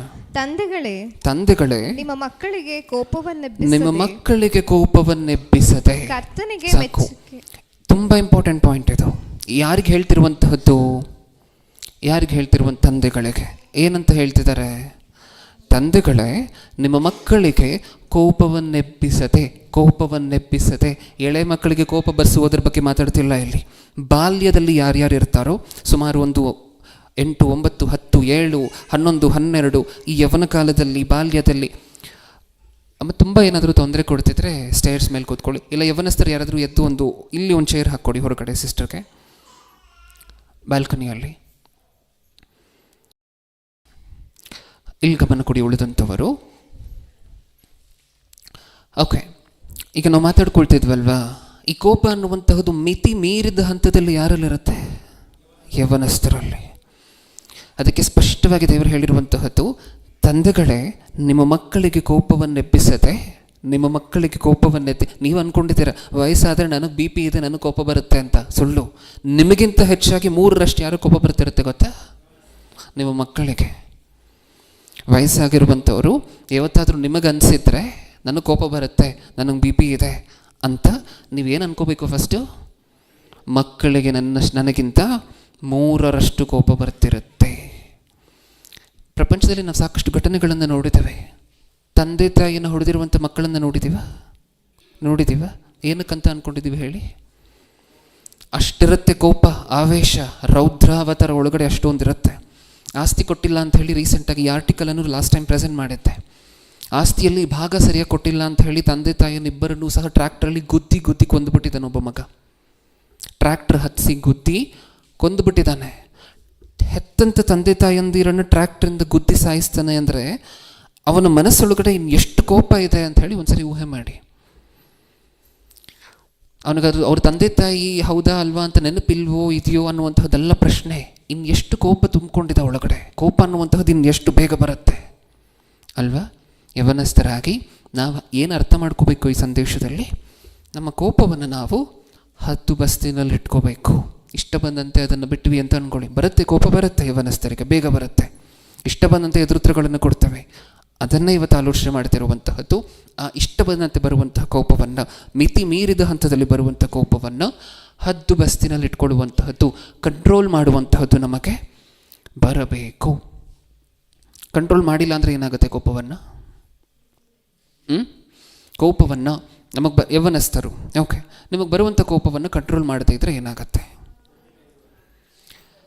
ನಾನು ಹೇಳ, ಕಾಲೇಜಲ್ಲಿದ್ದೀರಾ ಅಂತ ಅಂದ್ಕೊಳ್ಳಿ, ಮೇಸ್ಟ್ರು ನಿಮ್ಮ ಹತ್ರ ಬಂದು ಒಂದು ಅಸೈನ್ಮೆಂಟನ್ನು ಏನಕ್ಕೋಸ್ಕರ ಕಂಪ್ಲೀಟ್ ಮಾಡಿಲ್ಲ ಅಂತ ಕೇಳ್ತಾರೆ. ನೀವು ಟೈಮ್ ಇರಲಿಲ್ಲ, ಮಾಡಿಲ್ಲ ಅಂತ ಏನೋ, ಯಾಕಂದರೆ ಮೊದಲೇ ಕೋಪಿಷ್ಟರು, ಇಷ್ಟ ಬಂದಂತೆ ಮಾತಾಡುವಂಥವ್ರು. ಏನಂತೀರ? ಟೈಮ್ ಇರಲಿಲ್ಲ ಅದಕ್ಕೆ ಮಾಡಿಲ್ಲ. ಅವರು ಎಲ್ಲರ ಮುಂದೆ ಜೋರಾಗಿ ಇನ್ನೊಂದೆರಡು ಸರಿ ಒತ್ತಿ ಕೇಳಿದ್ರು ಅಂತ ಅಂದ್ಕೊಳ್ಳಿ, ಏನಕ್ಕೋ ಬರ್ತೀರಾ ಕಾಲೇಜ್ಗೆ, ಹೋಗ್ರೋ ಎಲ್ಲಾದರೂ ದನ ಕಾಯಕ್ಕೆ ಅಂದರು ಅಂತ ಅಂದ್ಕೊಳ್ಳಿ. ಇಮ್ಮಿಡಿಯೇಟಾಗಿ ಏನು ಮಾಡ್ತಾರೆ ಹೇಳಿ? ಎಷ್ಟು ಇತಿಹಾಸಗಳಿದೆ ಗೊತ್ತಾ? ಮೇಸ್ಟ್ರನ್ನು ಬರೆದು ಕಾಲರ್ ಹಿಡ್ಕೊಂಡು, ಕುತ್ತಿಗೆ ಪಟ್ಟಿ ಹಿಡ್ಕೊಂಡು ಹೊಡೆದಿರುವಂತಹದ್ದು ಸ್ಟೂಡೆಂಟ್ಸ್ಗಳು ಎದ್ದು ಎಷ್ಟು ಇತಿಹಾಸಗಳಿದೆ ಗೊತ್ತಾ ನಮಗೆ ಕಾಲೇಜ್ಗಳಲ್ಲಿ. ಕೊಲೆನೇ ಮಾಡಿಬಿಟ್ಟಿದ್ದಾನೆ ಒಬ್ಬ ಸ್ಟೂಡೆಂಟು ಮೇಸ್ಟ್ರನ್ನು. ಏನಕ್ಕೆ? ಕೋಪ, ಅತಿ ಹೆಚ್ಚಾದ ಕೋಪ ಈ ವಯಸ್ಸಿನಲ್ಲಿ, ಯೌವನ ಕಾಲದಲ್ಲಿ. ಹೌದಾ? ನಿಜನಾ? ಆಮೇಲೆ TC ಕೊಟ್ಟು ಮನೆಗೆ ಕಳಿಸ್ತಾರೆ. ಅಲ್ಲಿಗೆ ಭವಿಷ್ಯದ ಹಾಳಾದಂಗೆ ಇಲ್ವಾ? TC ಹಾಗೆ ಕೊಡೋದಿಲ್ಲ, TC ಮೇಲೆ ಬ್ಲ್ಯಾಕ್ ಮಾರ್ಕ್ ಮಾಡಿ ಕಳಿಸ್ತಾರೆ. Not satisfied with the behaviour ಅಂತ ಹೇಳಿ ಬೋಲ್ಡ್ ಲೆಟರ್ಸಲ್ಲಿ ಬರೆದು ಕಳಿಸ್ತಾರೆ. ಆ TC ಎತ್ಕೊಂಡು ಎಲ್ಲಿಗೆ ಹೋದರೂ ಸಹ ಮತ್ತೆ ಓದಲಿಕ್ಕೆ ಅಡ್ಮಿಷನ್ ಯಾರು ಕೊಡೋದಿಲ್ಲ. ಭವಿಷ್ಯದ ಹಾಳಾಗೋಯ್ತಾ ಒಂದು ಕೋಪದಿಂದ? ನೀವು ಕೆಲಸದಲ್ಲಿದ್ದೀರಾ ಅಂತ ಅಂದ್ಕೊಳ್ಳಿ, ಕಾಲೇಜಲ್ಲಿರೋದ್ರ ಬದಲು ಕೆಲಸಕ್ಕೆ ಹೋಗ್ತಿದ್ದೀರಾ ಅಂತ ಅಂದ್ಕೊಳ್ಳಿ. ಕೆಲಸದಲ್ಲಿ ಏನಾಗುತ್ತೆ, ನಿಮ್ಮ ಮ್ಯಾನೇಜರ್ ಕೇಳ್ತಾರೆ ನೀವು ಸರಿಯಾಗಿ ಕೆಲಸ ಮಾಡಿಲ್ಲ ಅಂದರೆ, ಯಾಕೆ ಸರಿಯಾಗಿ ಕೆಲಸ ಮಾಡ್ತಿಲ್ಲ ಅಂತ. ನೀವು ಇಷ್ಟ ಬಂದಿರುವಂತೆ ಉತ್ತರ ಕೊಟ್ರಿ ಅಂತ ಅಂದ್ಕೊಂಡು, ನಾನು ಮಾಡೋದು ಹಿಂಗೆ, ಇಟ್ಕೊಳ್ಳೋಂಗಿದ್ರೆ ಇಟ್ಕೋ, ಇಲ್ಲಂದ್ರೆ ಬಿಡು ಅಂತ ಅಂದ್ರಿ ಅಂತ ಅಂದ್ಕೊಳ್ಳಿ. ಎಲ್ಲಿಗೆ ಬರ್ತೀವಿ? ಬೀದಿಗೆ. ಕೆಲಸ ಹೋದರೆ ಇರುವಂಥ ಮನೆ ಮಾರ್ಕೊಂಡು, ಅಥವಾ ಬಾಡಿಗೆ ಮನೇಲಿದ್ದರೆ ಬಾಡಿಗೆ ಕಟ್ಟಕ್ಕಾಗದೇನೋ ಎಲ್ಲಿಗೆ ಬರಬೇಕು? ಬೀದಿಗೆ. ಆಗ್ತಿರುವಂತಹದ್ದೆಲ್ಲ ಯಾವುದರಿಂದ? ಕೋಪದಿಂದ. ಅದಕ್ಕೆ ದೇವರು ಹೇಳ್ತಿರುವಂತಹ ಮಾತು, ಈ ಕೋಪ ಅನ್ನುವಂಥದ್ದು ಒಳ್ಳೆಯದಲ್ಲ. ಅದಕ್ಕೆ ಪೇರೆಂಟ್ಸ್ಗೂ ಸ್ಟ್ರಿಕ್ಟಾಗಿ ಇನ್ಸ್ಟ್ರಕ್ಷನ್ಸ್ ಕೊಟ್ಟಿದ್ದಾರೆ, ಕೋಪ ಎಬ್ಬರಿಸ್ಬೇಡಿ. ಯಾಕೆಂದರೆ ಅವ್ರಿಗೆ ಆ ಏಜಲ್ಲಿ ಮುಂಚೆನೇ ಕೋಪ ಜಾಸ್ತಿ, ಮತ್ತೆ ಕೆದಕಬೇಡಿ. ಯಾಕೆಂದರೆ ಅದು ಯಾವ ಸಂದರ್ಭಕ್ಕೆ ಅನ್ನುವಂಥದ್ದು ಬೇರೆ ಸಂದೇಶದಲ್ಲಿ ಮಾತಾಡೋಣ. ಆದರೆ ಆ ಒಂದು ಫ್ರೇಸನ್ನು ಮಾತ್ರ ನೆನ್ಪಿಟ್ಕೊಳ್ಳಿ, ಯೌವನಸ್ಥರಿಗೆ ಕೋಪ ಹೆಚ್ಚು. ಆ ಯೌವನಸ್ಥರ ಕೋಪವನ್ನು ಏನು ಮಾಡ್ಕೋಬೇಕು? ಅಣಗಿಸ್ಕೋಬೇಕು. ಆ ಕೋಪವನ್ನು ಕಂಟ್ರೋಲ್ ಮಾಡಿಕೊಳ್ಳುವಂತಹದ್ದನ್ನು ಕಲಿಯಬೇಕು. ಕೋಪದಿಂದ ಸಾಕಷ್ಟು ಕಳ್ಕೊಳ್ತೇವೆ ನಾವು. ಸತ್ಯವೇದದಲ್ಲಿ ಒಬ್ಬ ಭಕ್ತನ ಚರಿತ್ರೆಯನ್ನು ಓದ್ಕೊಳ್ತೀವಿ. ಮೋಶೆ ಗೊತ್ತಾ? ಆ ಮೋಶೆ ಸಾತ್ವಿಕನಾಗುವುದಕ್ಕಿಂತ ಮುಂಚೆ, ಸಾತ್ವಿಕನು ಅಂತ ಹೇಳಿದ್ರೆ ಯಾರೇನಂದ್ರೂ ಏನೂ ತಲೆಕೆಡಿಸ್ಕೊಳ್ಳೋದಿಲ್ಲ, ಯಾರೇನಂದ್ರೂ ಮತ್ತೆ ಅವರ ಮೇಲೆ ಜಗಳ ಕಾರೋದಿಲ್ಲ, ಹೌದಲ್ವ? ಈ ಸಾತ್ವಿಕನಾಗುವುದಕ್ಕಿಂತ ಮೋಶೆ ಹೆಂಗೆ ಗೊತ್ತಾ? ತನ್ನ ಯೌವನದಲ್ಲಿ ಪ್ರೈಮ್ ಟೈಮಲ್ಲಿ ಹೆಂಗಿದ್ರು ಗೊತ್ತಾ? ಹೆಂಗಿದ್ರು ಯಾರ ಮೇಲಾದರೂ ಕೋಪ ಬಂದರೆ ಡೈರೆಕ್ಟ್ ಮರ್ಡ್ರೆ. ಹಂಗಿದ್ರು ಮೋಶೆ ಯೌವನ ಕಾಲದಲ್ಲಿ, ಗೊತ್ತಾ ನಮಗೆ? ಹೊರಗಡೆ ಬರ್ತಾರಂತೆ ಐಗುಪ್ತ ದೇಶದಲ್ಲಿ ಅರಮನೆಯಲ್ಲಿದ್ದಾಗ, ಫರೋಹನ ಕುಮಾರನು ಅನ್ನುವಂತಹ ಹಂತದಲ್ಲಿದ್ದಾಗ, ಇನ್ನೂ ಪಟ್ಟಾಭಿಷೇಕವನ್ನು ವಹಿಸಿರೋದಿಲ್ಲ, ಇನ್ನೂ ಡಿಸ್ಕಷನ್ ಆಗಿರೋದಿಲ್ಲ ಸಿಂಹಾಸನಕ್ಕೆ ಬರುವುದಕ್ಕಿಂತ ಮುಂಚೆ. ಅರಮನೆಯಲ್ಲಿ ಬೆಳೀತಿದ್ದಂತಹ ಮೋಶೆ ಒಂದಿನ ಹೊರಗಡೆ ಬರ್ತಾರಂತೆ. ಇಬ್ಬರು ಫೈಟ್ ಮಾಡ್ತಿರ್ತಾರಂತೆ, ಒಬ್ಬ ಐಗುಪ್ತನು, ಇನ್ನೊಬ್ಬ ಇಬ್ರಿಯನ್ನು. ಈ ಇಬ್ರಿಯನ್ನು ಮೋಶೆಯ ಮನೆತನದವರು, ಅವರ ವಂಶದವರು. ಈಗ ಐಗುಪ್ತಿಯನ್ನು ನನ್ನ ಮನೆತನದವರನ್ನೇ ಹೊಡಿತಾನೆ ಅಂತ ಹೇಳಿ ಏನು ಮಾಡಿದ್ರಂತೆ ಗೊತ್ತಾ? ಮರ್ಡರ್ ಮಾಡಿ, ಗುಂಡಿ ತೋಡಿ ಹೂತಿಟ್ಬಿಟ್ರಂತೆ. ಅದು ಮೋಶೆಗಿದ್ದಂಥ ಕೋಪ ಯೌವನ ಕಾಲದಲ್ಲಿ. ಆಗಿನ ಕಾಲದಲ್ಲಿ 120 ವರ್ಷ ಬದುಕ್ತಿದ್ರಲ್ವ, ಅದಕ್ಕೆ ಯೌವನ ಕಾಲ ಅಂದರೆ 40 ವರ್ಷ. ಅಷ್ಟು ಕೋಪ ಇತ್ತು ಮೋಶೆಗೆ. ಆ ಕೋಪವನ್ನು ಹೊಂದಿ ಆ ಕೆಲಸವನ್ನು ಮಾಡಿದ್ದಕ್ಕೆ ಎಷ್ಟು ವರ್ಷ ಓಡೋಗ್ಬೇಕಾಗಿ ಬಂತು ಮೋಶೆಗೆ? 40 ವರ್ಷ. ಯೌವನ ಕಾಲ ಪೂರ್ತಿ ವೇಸ್ಟ್ ಆಗೋಯ್ತು. ಕೋಪ ಬಂದು ಮಾಡಿದಂತಹ ಒಂದು ಕೆಲಸದ ನಿಮಿತ್ತ ಯೌವನ ಕಾಲ ಪೂರ್ತಿ ವ್ಯರ್ಥವಾಗೋಯ್ತು. ನಿಜನಾ? ಇದನ್ನು ನೋಡಿ ನಾವೇನು ಮಾಡಬೇಕು? ಯೌವನಸ್ಥರು ಯಾರಾದರೂ ಒಂದು ಮಾತಂದರೂ ಸಹಿಸ್ಕೊಂಡು ಮುಂದೆ ಹೋಗಬೇಕು. ರಸ್ತೆಯಲ್ಲಿ ಮುಂದೆ ಸಾಕಷ್ಟು ಜನ ರೇಗಿಸ್ತಾ ಇರ್ತಾರೆ, ಅವ್ರದ್ದೇ ತಪ್ಪಿರುತ್ತೆ. ನೀವು ಪಾರ್ಕ್ ಮಾಡ್ಕೊಂಡು ನೀಟಾಗಿ ಸಿಗ್ನಲಲ್ಲಿ ನಿಂತಿರ್ತೀರ, ಪಕ್ಕದಲ್ಲಿಂದ ಒಂದು ಗಾಡಿ ಬರುತ್ತೆ, ಫುಲ್ಲು ಟೈಟಾಗಿರ್ತಾರೆ. ನಿಮ್ಮನ್ನು ನೋಡಿ ನೀವು ಸುಮ್ಮನೆ ಇದ್ದರೂ ಸಹ ಅವಾಚ್ಯ ಶಬ್ದದಲ್ಲಿ ಬೈತಾರೆ. ಏನು ಮಾಡ್ತೀರಾ? ಇರು ನಿನ್ಗೆ ಮಾಡ್ತೀನಿ ಅಂತ ಫೋನ್ ಎತ್ಕೊಳ್ತೀರಾ? ಏನು ಮಾಡ್ತೀರಾ? ಅವ್ರು ಏನು ಬೈದರು ನಿಜವಾಗ್ಲೂ ತುಂಬ ದೊಡ್ಡ ಗುಣ. ಇದು ರೂಢಿಸ್ಕೊಂಡಿಲ್ಲ ಅಂತ ಹೇಳಿದ್ರೆ, ಅಭ್ಯಾಸ ಮಾಡ್ಕೊಳ್ತಾ ಹೋದರೆ ಎಲ್ಲಿ ಬರೋದಿಲ್ಲ, ತುಂಬ ಕಷ್ಟ. ಅವ್ರು ಅವಾಚ್ಯ ಶಬ್ದದಲ್ಲಿ ಬೈದರೂ ಸಹ, ನಿಮಗೆ ಸಹಿಸ್ಕೊಳ್ಲಿಕ್ಕಾಗದೇ ಇರುವಂತಹ ಪದದಲ್ಲಿ ಬೈದರೂ ಸಹ ಸುಮ್ಮನೆ ಇರ್ತೀವಲ್ವಾ. ಅವರು ತಮ್ಮ ಎಮೋಷನ್ಸನ್ನು ಕಂಟ್ರೋಲಿಗೆ ತೊಗೊಂಡಿರುವಂಥ ಯೌವನಸ್ಥರು, ದೇವರ ವಾಕ್ಯವನ್ನು ಪಾಲಿಸ್ತಿರುವಂಥ ಯೌವನಸ್ಥರು ಅವರು. ನಿಮ್ಮ ಪಕ್ಕದಲ್ಲಿ ಈ ಕಡೆ ಒಬ್ಬ ಕೂತಿರ್ತಾನೆ, ನಿಮ್ಮ ಫ್ರೆಂಡು ಹೇಳ್ತಾನೆ, ಮಾವ, ಅವ್ರು ಹಂಗೆ ಅಲ್ವಾ ಮಾತಾಡುವಂತಹದ್ದು, ಮಾವ ನೀನು ಕೋಪನೇ ಬರೋದಿಲ್ವೇನೋ ಅಂತಾನೆ. ಅವಾಗ ನೀವೇನು ಅನ್ಬೇಕು? ಇಳಿದ್ಬಿಟ್ಟು ಮಾಡ್ತೀನಿ ಅಂತ ಹೋಗ್ತೀರಾ? ಬೇಡ ಅಲ್ವಾ? ಯೌವನಸ್ಥರು ಕಲಿಬೇಕಾಗಿರುವಂತಹದ್ದು ಏನಂದರೆ, ತಮ್ಮ ಎಮೋಷನ್ಸನ್ನು ಕಂಟ್ರೋಲಲ್ಲಿ ಇಟ್ಕೊಳ್ಳುವಂತಹದ್ದು, ಮುಖ್ಯವಾಗಿ ಕೋಪ. ಇವಾಗ ನಾವು ಓದ್ಕೊಳ್ತಿದ್ದೀವಲ್ವ ರೆಫರೆನ್ಸ್ಗಳು, ಕೆಲಸ ಹೋಗುತ್ತೆ, ಸಂಬಂಧಿಕರು ದೂರ ಆಗ್ತಾರೆ, ಕೋಪ ಬಂದರೆ ಇನ್ನೂ ಏನು ಕಾಲೇಜಿಂದ ಹೊರಗಡೆ ಕಳಿಸ್ತಾರೆ, ಪ್ರಿನ್ಸಿಪಲ್ ಡಿಬಾರ್ ಮಾಡಿ, ಹೌದಾ? ಇವೆಲ್ಲ ನಡೆಯುತ್ತೆ.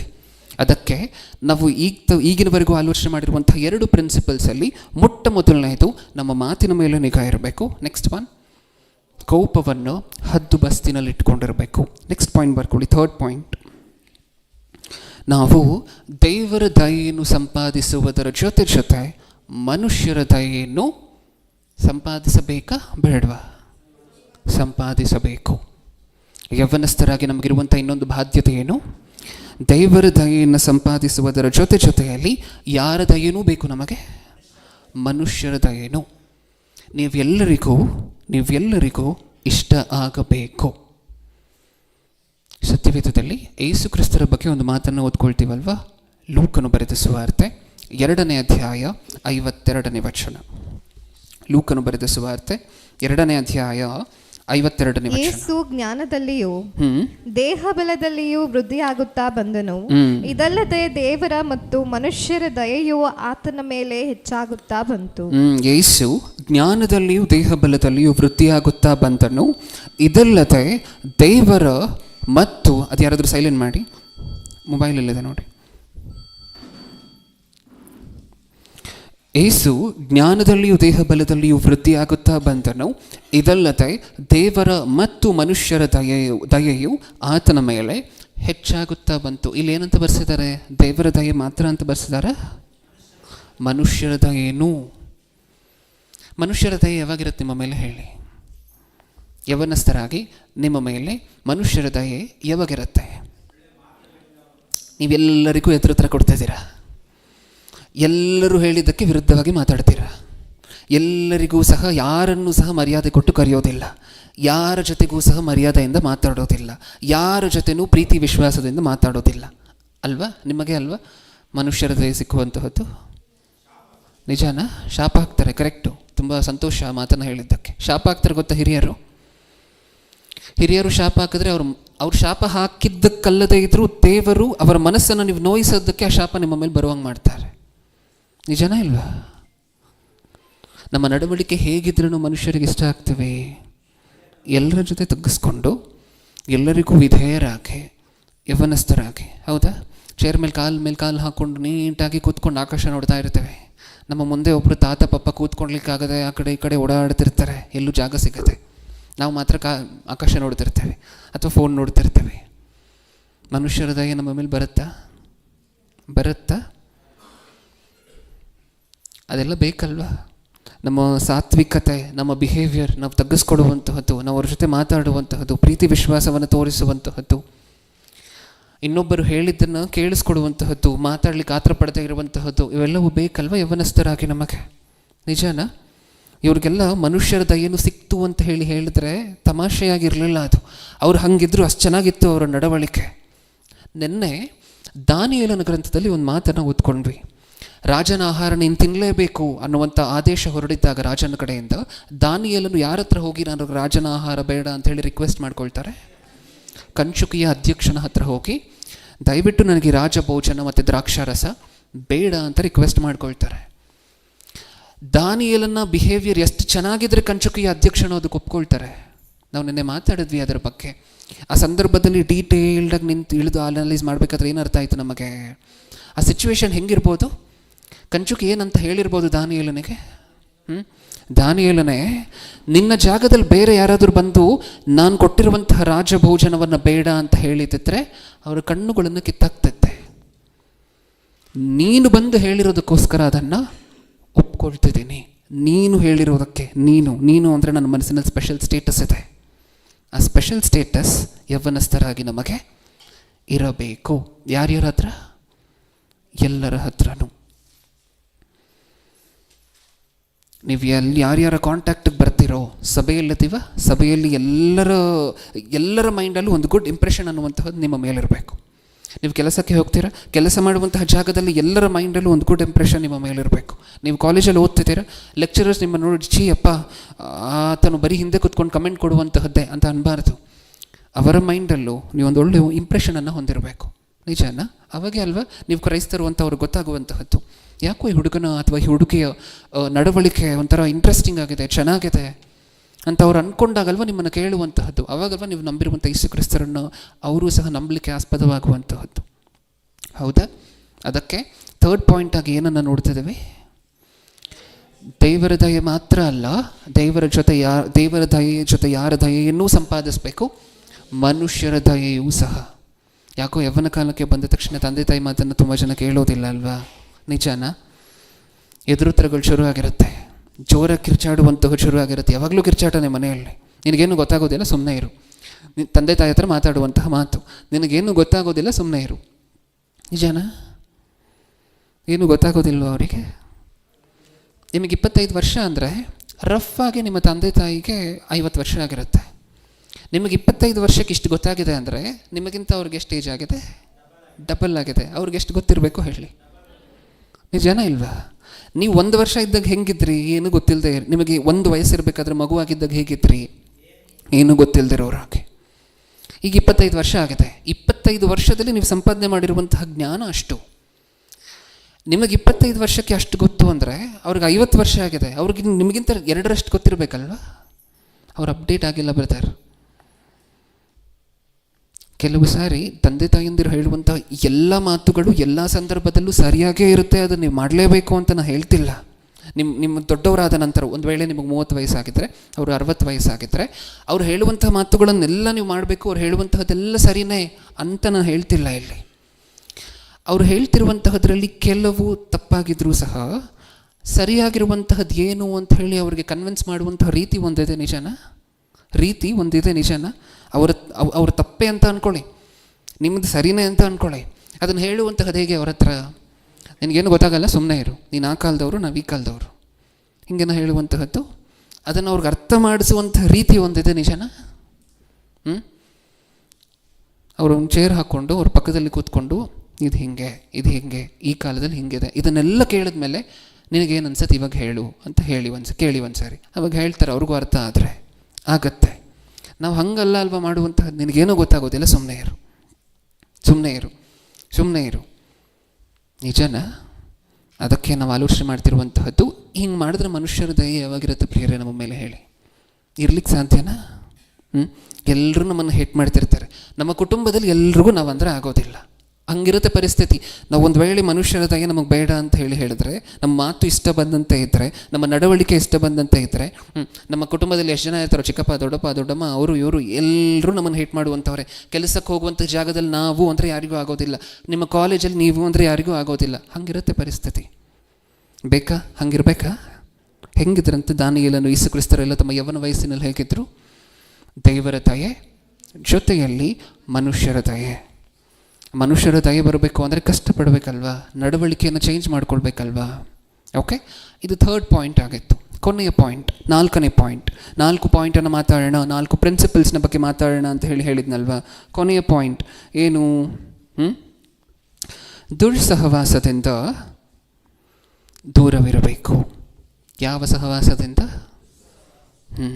ದುಷ್ಟರ ಸಹವಾಸದಿಂದ ಅಥವಾ ದುಸ್ಸಹವಾಸದಿಂದ ದೂರವಿರಬೇಕು. ಇದೇನಕ್ಕೋಸ್ಕರ ಇಂಪಾರ್ಟೆಂಟ್? ಯೌವನಸ್ಥರಾಗಿ ಕಾಲೇಜ್ಗೆ ಹೋಗುವಂಥವ್ರು ಇದ್ದೀರಾ, ಕೆಲಸಕ್ಕೆ ಹೋಗುವಂಥವ್ರು ಇದ್ದೀರಾ, ಬೇರೆ ನಿಮ್ಮ ಕುಟುಂಬ ಇರುತ್ತೆ, ನಿಮ್ಮ ಸುತ್ತ ಯಾವಾಗಲೂ ಜನ ಇರ್ತಾರೆ. ಒಟ್ಟಾರೆ ಯಾರೋ ಒಬ್ರು ಇರ್ತಾರೆ, ನಿಮ್ಮ ಕುಟುಂಬದವರು, ನಿಮ್ಮ ಕಾಲೇಜವರು, ನಿಮ್ಮ ಶಾಲೆ ಅಥವಾ ನಿಮ್ಮ ಸಂಘಸ್ಥರು ನಿಮ್ಮ ಸುತ್ತ ಇರ್ತಾರಲ್ವ? ಓಕೆ, ಇಷ್ಟರಲ್ಲಿ ಕೆಲವರು ಇರ್ತಾರೆ.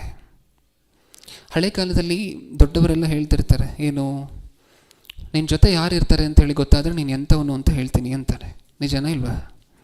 ನಿನ್ನ ಜೊತೆ ಯಾರಿರ್ತಾರೆ, ನಿನ್ನ ಸುತ್ತ ಯಾರಿರ್ತಾರೆ, ನಿನ್ನ ಸ್ನೇಹಿತರು ಯಾರು ಅಂತ ನನಗೆ ಗೊತ್ತಾದರೆ ನೀನು ಹೇಗೆ ಅಂತ ನಾನು ಹೇಳ್ತೇನೆ ಅಂತಾರೆ. ನಿಜನಾ? ಅದು ನಿಜನಾ ಅಲ್ವಾ? ನಿಜನಾ? ಏಕೆಂದರೆ ನಾವು ಯಾರ ಜೊತೆ ಇರ್ತೀವೋ ಕ್ಲೀನಾಗಿ ಅಂಟ್ಕೊಂಡ್ಬಿಡುತ್ತಲ್ವ, ಅದು ಅಂಟ್ಕೊಳ್ಳುತ್ತಲ್ವ, ನೀಟಾಗಿ ಈಸಿಯಾಗಿ ಮಾಯಿಗೆ ಬಿದ್ದುಬಿಡ್ತೀವಲ್ವ. ಒಂದು ವಿಡಿಯೋನ ನೋಡೋಣ, ನಾನು ಸಾಯಣ್ಣ ಒಂದು ವಿಡಿಯೋನ ಕಳಿಸುತ್ತೆ, ಅದನ್ನು ಪ್ಲೇ ಮಾಡಿ. ಕ್ರಾಸ್ ಪಾಲಿನೇಷನ್ ಕೇಳಿದ್ದೀವ? ಕ್ರಾಸ್ ಪಾಲಿನೇಷನ್ ಅಂತ ಹೇಳಿದ್ರೆ 2 ಹೂವುಗಳಿರುತ್ತೆ, 2 ಹೂವುಗಳು ಪಾಲಿನೇಷನನ್ನು ಕೈಯಿಂದ ಮಾಡ್ತಾರೆ. ಬೇರೆ ಬೇರೆ ಹೂವುಗಳನ್ನು ತೊಗೊಂಬಂದು ಕೈಯಿಂದ ಪಾಲಿನೇಟ್ ಮಾಡ್ತಾರೆ. ಹಿಂಗೆ ಮೇಲೆ ಟಚ್ ಮಾಡಿದ್ರೆ ಸಾಕು ಒಂದಷ್ಟು ಸಾರಿ ಅದು ಪಾಲಿನೇಟ್ ಆಗಿ ಈ ಹೂವಕ್ಕಿರುವಂಥ ಕ್ವಾಲಿಟೀಸ್ ಆ ಹೂವಕ್ಕಿರುವಂಥ ಕ್ವಾಲಿಟೀಸ್ ಈ ಹೂವಕ್ಕೆ ಅರ್ಧರ್ಧ ಬಂದುಬಿಡುತ್ತೆ. ಅದನ್ನು ಕ್ರಾಸ್ ಪಾಲಿನೇಷನ್ ಅಂತ ಹೇಳಿ ಕರಿತೇವೆ. ಹಾಂ, ಏನಣ್ಣ? ಕನ್ನಡದಲ್ಲಿ ಹೇಳಿದ್ರು ಅಣ್ಣ ಇನ್ನೊಂದು ಹೆಸರು. ಇದನ್ನು ನೋಡಿ ಒಂದು ಸಾರಿ, ಆ ವಿಡಿಯೋವನ್ನು ಗಮನ ಕೊಟ್ಟು ನೋಡಿ. ಪ್ಲೇ ಮಾಡಿ. ಅದು ರೆಡ್ ಆಗಿರುವಂಥ ಹೂ, ಇದು ವೈಟ್ ಆಗಿರುವಂಥ ಹೂ. ನೀವು ಎರಡನ್ನು ಕಾಂಟ್ಯಾಕ್ಟಲ್ಲಿ ತೊಗೊಂಡು ಬಂದಿದ ತಕ್ಷಣ ಅದಕ್ಕೆ ಕೊನೆಯಲ್ಲಿ ಯಾವ ಕಲರ್ ಬರುತ್ತೆ ಅಂತ ನೋಡಿ. ಯಾವ ಕಲರ್ ಬಂತು? 2 ಮಿಕ್ಸ್ ಆಗೋಯ್ತಾ? ಜೊತೆಲಿದ್ದರೆ ಈಸಿಯಾಗಿ ಮಿಕ್ಸ್ ಆಗೋಗ್ತವೆ, ಹೌದಾ? ಸಾಕು. ಇದರಿಂದ ಏನು ಅರ್ಥ ಆಯ್ತು ನಮಗೆ? ಸತ್ಯವೇದದಲ್ಲಿ ಹೇಳಿರುವಂಥ ಮಾತಲ್ವ, ದುಸ್ಸಹವಾಸವು ಸದಾಚಾರವನ್ನು ಕೆಡಿಸುತ್ತದೆ. ಇದು ಪ್ರಕೃತಿಯಲ್ಲೂ ನಮಗೆ ಕಾಣಿಸ್ತದೆ. ನೀವು 2 ಪದಾರ್ಥಗಳನ್ನು ಹತ್ತಿರ ತೊಗೊಂಡು ಬಂದರೆ ಕ್ರಾಸ್ ಬ್ರೀಡ್ ಅನ್ನುವುದರ ಹೆಸರಲ್ಲಿ ಈ ಟೈಗರು ಮತ್ತು ಲಯನ್ನು ಇದೆರಡರ ಸಂಗಮ ಮಾಡಿಸ್ಬಿಟ್ಟಿದ್ದಾರೆ. ಹೊಸ ಆ್ಯನಿಮಲ್ ಹುಟ್ಟಿದೆ, ಲೈಗರ್. ಅದು ಪಾಪ ಸಿಂಹದ ಥರನೂ ಕಾಣ್ತಿಲ್ಲ, ಈ ಕಡೆ ಆ ಕಡೆ ಹುಲಿ ಥರನೂ ಕಾಣ್ತಿಲ್ಲ, ಹಾಗಿದೆ ನೋಡಲಿಕ್ಕೆ. Lion plus tiger, Liger. ಆ ಪ್ರಾಣಿ ಇದೆ ಪ್ರಿಯರೇ, ಸಾಕಷ್ಟು ಝೂಗಳಲ್ಲಿ ಇಟ್ಟಿದ್ದಾರೆ ಇವಾಗಲೂ ಸಹ. 2-3 ಬ್ರೀಡ್ ಆಗಿರಬೇಕು ಪ್ರಪಂಚದಾದ್ಯಂತ. ಅದು ಸಹವಾಸ ಅನ್ನುವಂಥದ್ದು ತುಂಬ ಇಂಪಾರ್ಟೆಂಟ್ ಅಲ್ವಾ? ನಿಮ್ಮ ಜೊತೆ ಯಾರಿರ್ತಾರೆ ಅನ್ನುವಂಥದ್ದು ಇಂಪಾರ್ಟೆಂಟ್ ಅಲ್ವಾ? ಈ ಜಿಯೋ ನಾವೇನು ಬಳಸ್ತಿದ್ದೀವಿ, ಈ ಕಂಪನಿ ಯಾರದ್ದು? ದೇವ್ರದ್ದ? ಯಾರ್ದು ಈ ಕಂಪನಿ? ಯಾರದ್ದು? ಅಂಬಾನಿಯವ್ರದ್ದಲ್ವಾ? ಈ ಮುಖೇಶ್ ಅಂಬಾನಿಯವರ ತಂದೆ ಧೀರುಭಾಯ್ ಅಂಬಾನಿ ಇದ್ರಲ್ವ, ಆಗ ಇನ್ನೂ ಕಟ್ತಾ ಇದ್ರು ಕಂಪನಿಯನ್ನು. ಒಂದು ಬಡ ಸ್ಥಿತಿಯಿಂದ ಕಂಪನಿಯನ್ನು ಇನ್ನೂ ಕಟ್ತಾ ಇದ್ರು, ಅಷ್ಟೊಂದು ದುಡ್ಡಿರಲಿಲ್ಲ ಆ ಕಾಲದಲ್ಲಿ. ಆ ಕಾಲದಲ್ಲಿ ಅವ್ರಿಗೆ ಗೊತ್ತಾದಂತಹ ಸೀಕ್ರೆಟ್ ಒಂದಿದೆ. ಅವ್ರಿಗೇನು ಸೀಕ್ರೆಟ್ ಗೊತ್ತಾಯಿತು ಅಂದರೆ, ಧೀರುಭಾಯ್ ಅಂಬಾನಿಗೆ, ನಾನು ಹಣವಂತನಾಗಬೇಕಂದ್ರೆ ಯಾರ ಜೊತೆ ಇರಬೇಕು? ಹಣವಂತನ ಜೊತೆ ಇರಬೇಕು. ಆದರೆ ನಾನು ಇವಾಗ ಯಾರು? ಬಡವ. ಹಾಗಾದರೆ ನಾನು ಬಡವನಾಗಿದ್ದೀನಿ ಅಂತ, ಬಡವರ ಜೊತೆನೇ ಇದ್ದೀನಿ ಅಂತ ಅಂದ್ಕೊಳ್ಳಿ, ನಾನು ಬಡವನಾಗೇ ಇದ್ದು ಹೋಗ್ತೀನಿ. ಅದಕ್ಕೆ ಯಾರ ಜೊತೆ ಇರಬೇಕು? ಶ್ರೀಮಂತನ ಜೊತೆ ಇರಬೇಕು. ಅದಕ್ಕೆ ಬಡವರು ಎಲ್ಲಿ ಕಾಫಿ ಕುಡಿತೀರಾ? ನೀವೆಲ್ಲ ಎಲ್ಲಿ ಕಾಫಿ ಕುಡಿತೀರಾ? ಕಾಫಿ ಕುಡಿಬೇಕು ಅಂತ ಅಂದ್ಕೊಂಡ್ರೆ ಸ್ಟಾರ್ಬಕ್ಸ್ ಹೋಗುವಂಥವ್ರು ಎಷ್ಟು ಜನ? ಸ್ಟಾರ್ಬಕ್ಸ್ಗೆ, ಕೆಫೆ ಕಾಫಿ ಡೇಗೆ ಹೋಗುವಂಥವ್ರು ಎಷ್ಟು ಜನ? ಪ್ರತಿದಿನವೂ ಯಾರಾದರೂ ಇದ್ದೀವಾ? ಇಲ್ಲ ಅಲ್ವಾ? ಟೀ ಕುಡಿಬೇಕು, ಕಾಫಿ ಕುಡಿಬೇಕು ಅಂದರೆ ಎಲ್ಲಿ ಕುಡಿತೀವಿ? ಪೆಟ್ಟಿ ಅಂಗಡಿ, ಹೌದಾ ಇಲ್ವಾ? ಅಥವಾ ಬೇಕ್ರಿ, ಇಲ್ಲ ಅಲ್ವಾ ಕುಡಿಯುವಂತಹದ್ದು.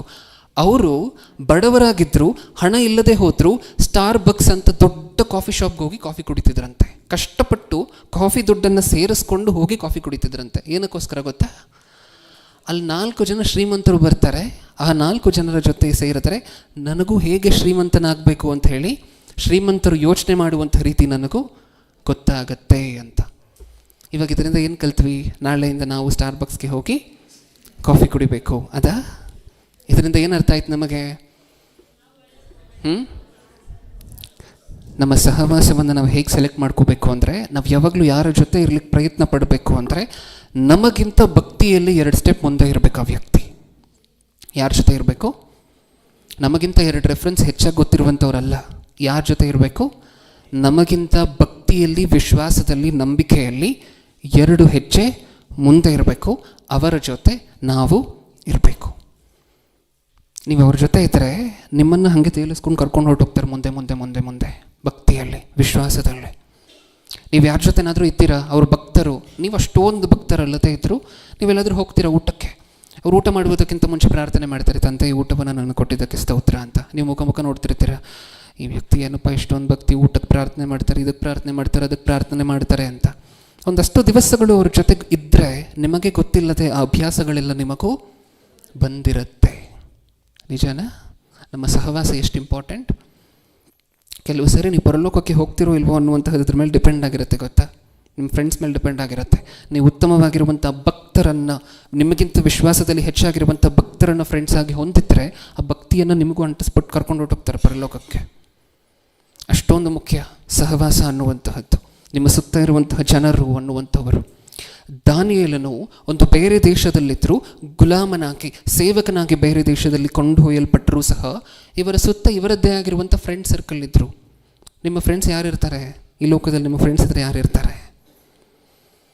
ದಾನಿಯೇಲನ ಫ್ರೆಂಡ್ಸ್ ಯಾರು ಗೊತ್ತಾ? Shadrach, Meshach, Abednego. ಹೆಂಗಿದ್ರು ಅವ್ರ ಫ್ರೆಂಡ್ಸು? ಆ 4 ಜನರು ಒಂದ್ಸರಿ ಯೋಚನೆ ಮಾಡಿ ನೋಡಿ.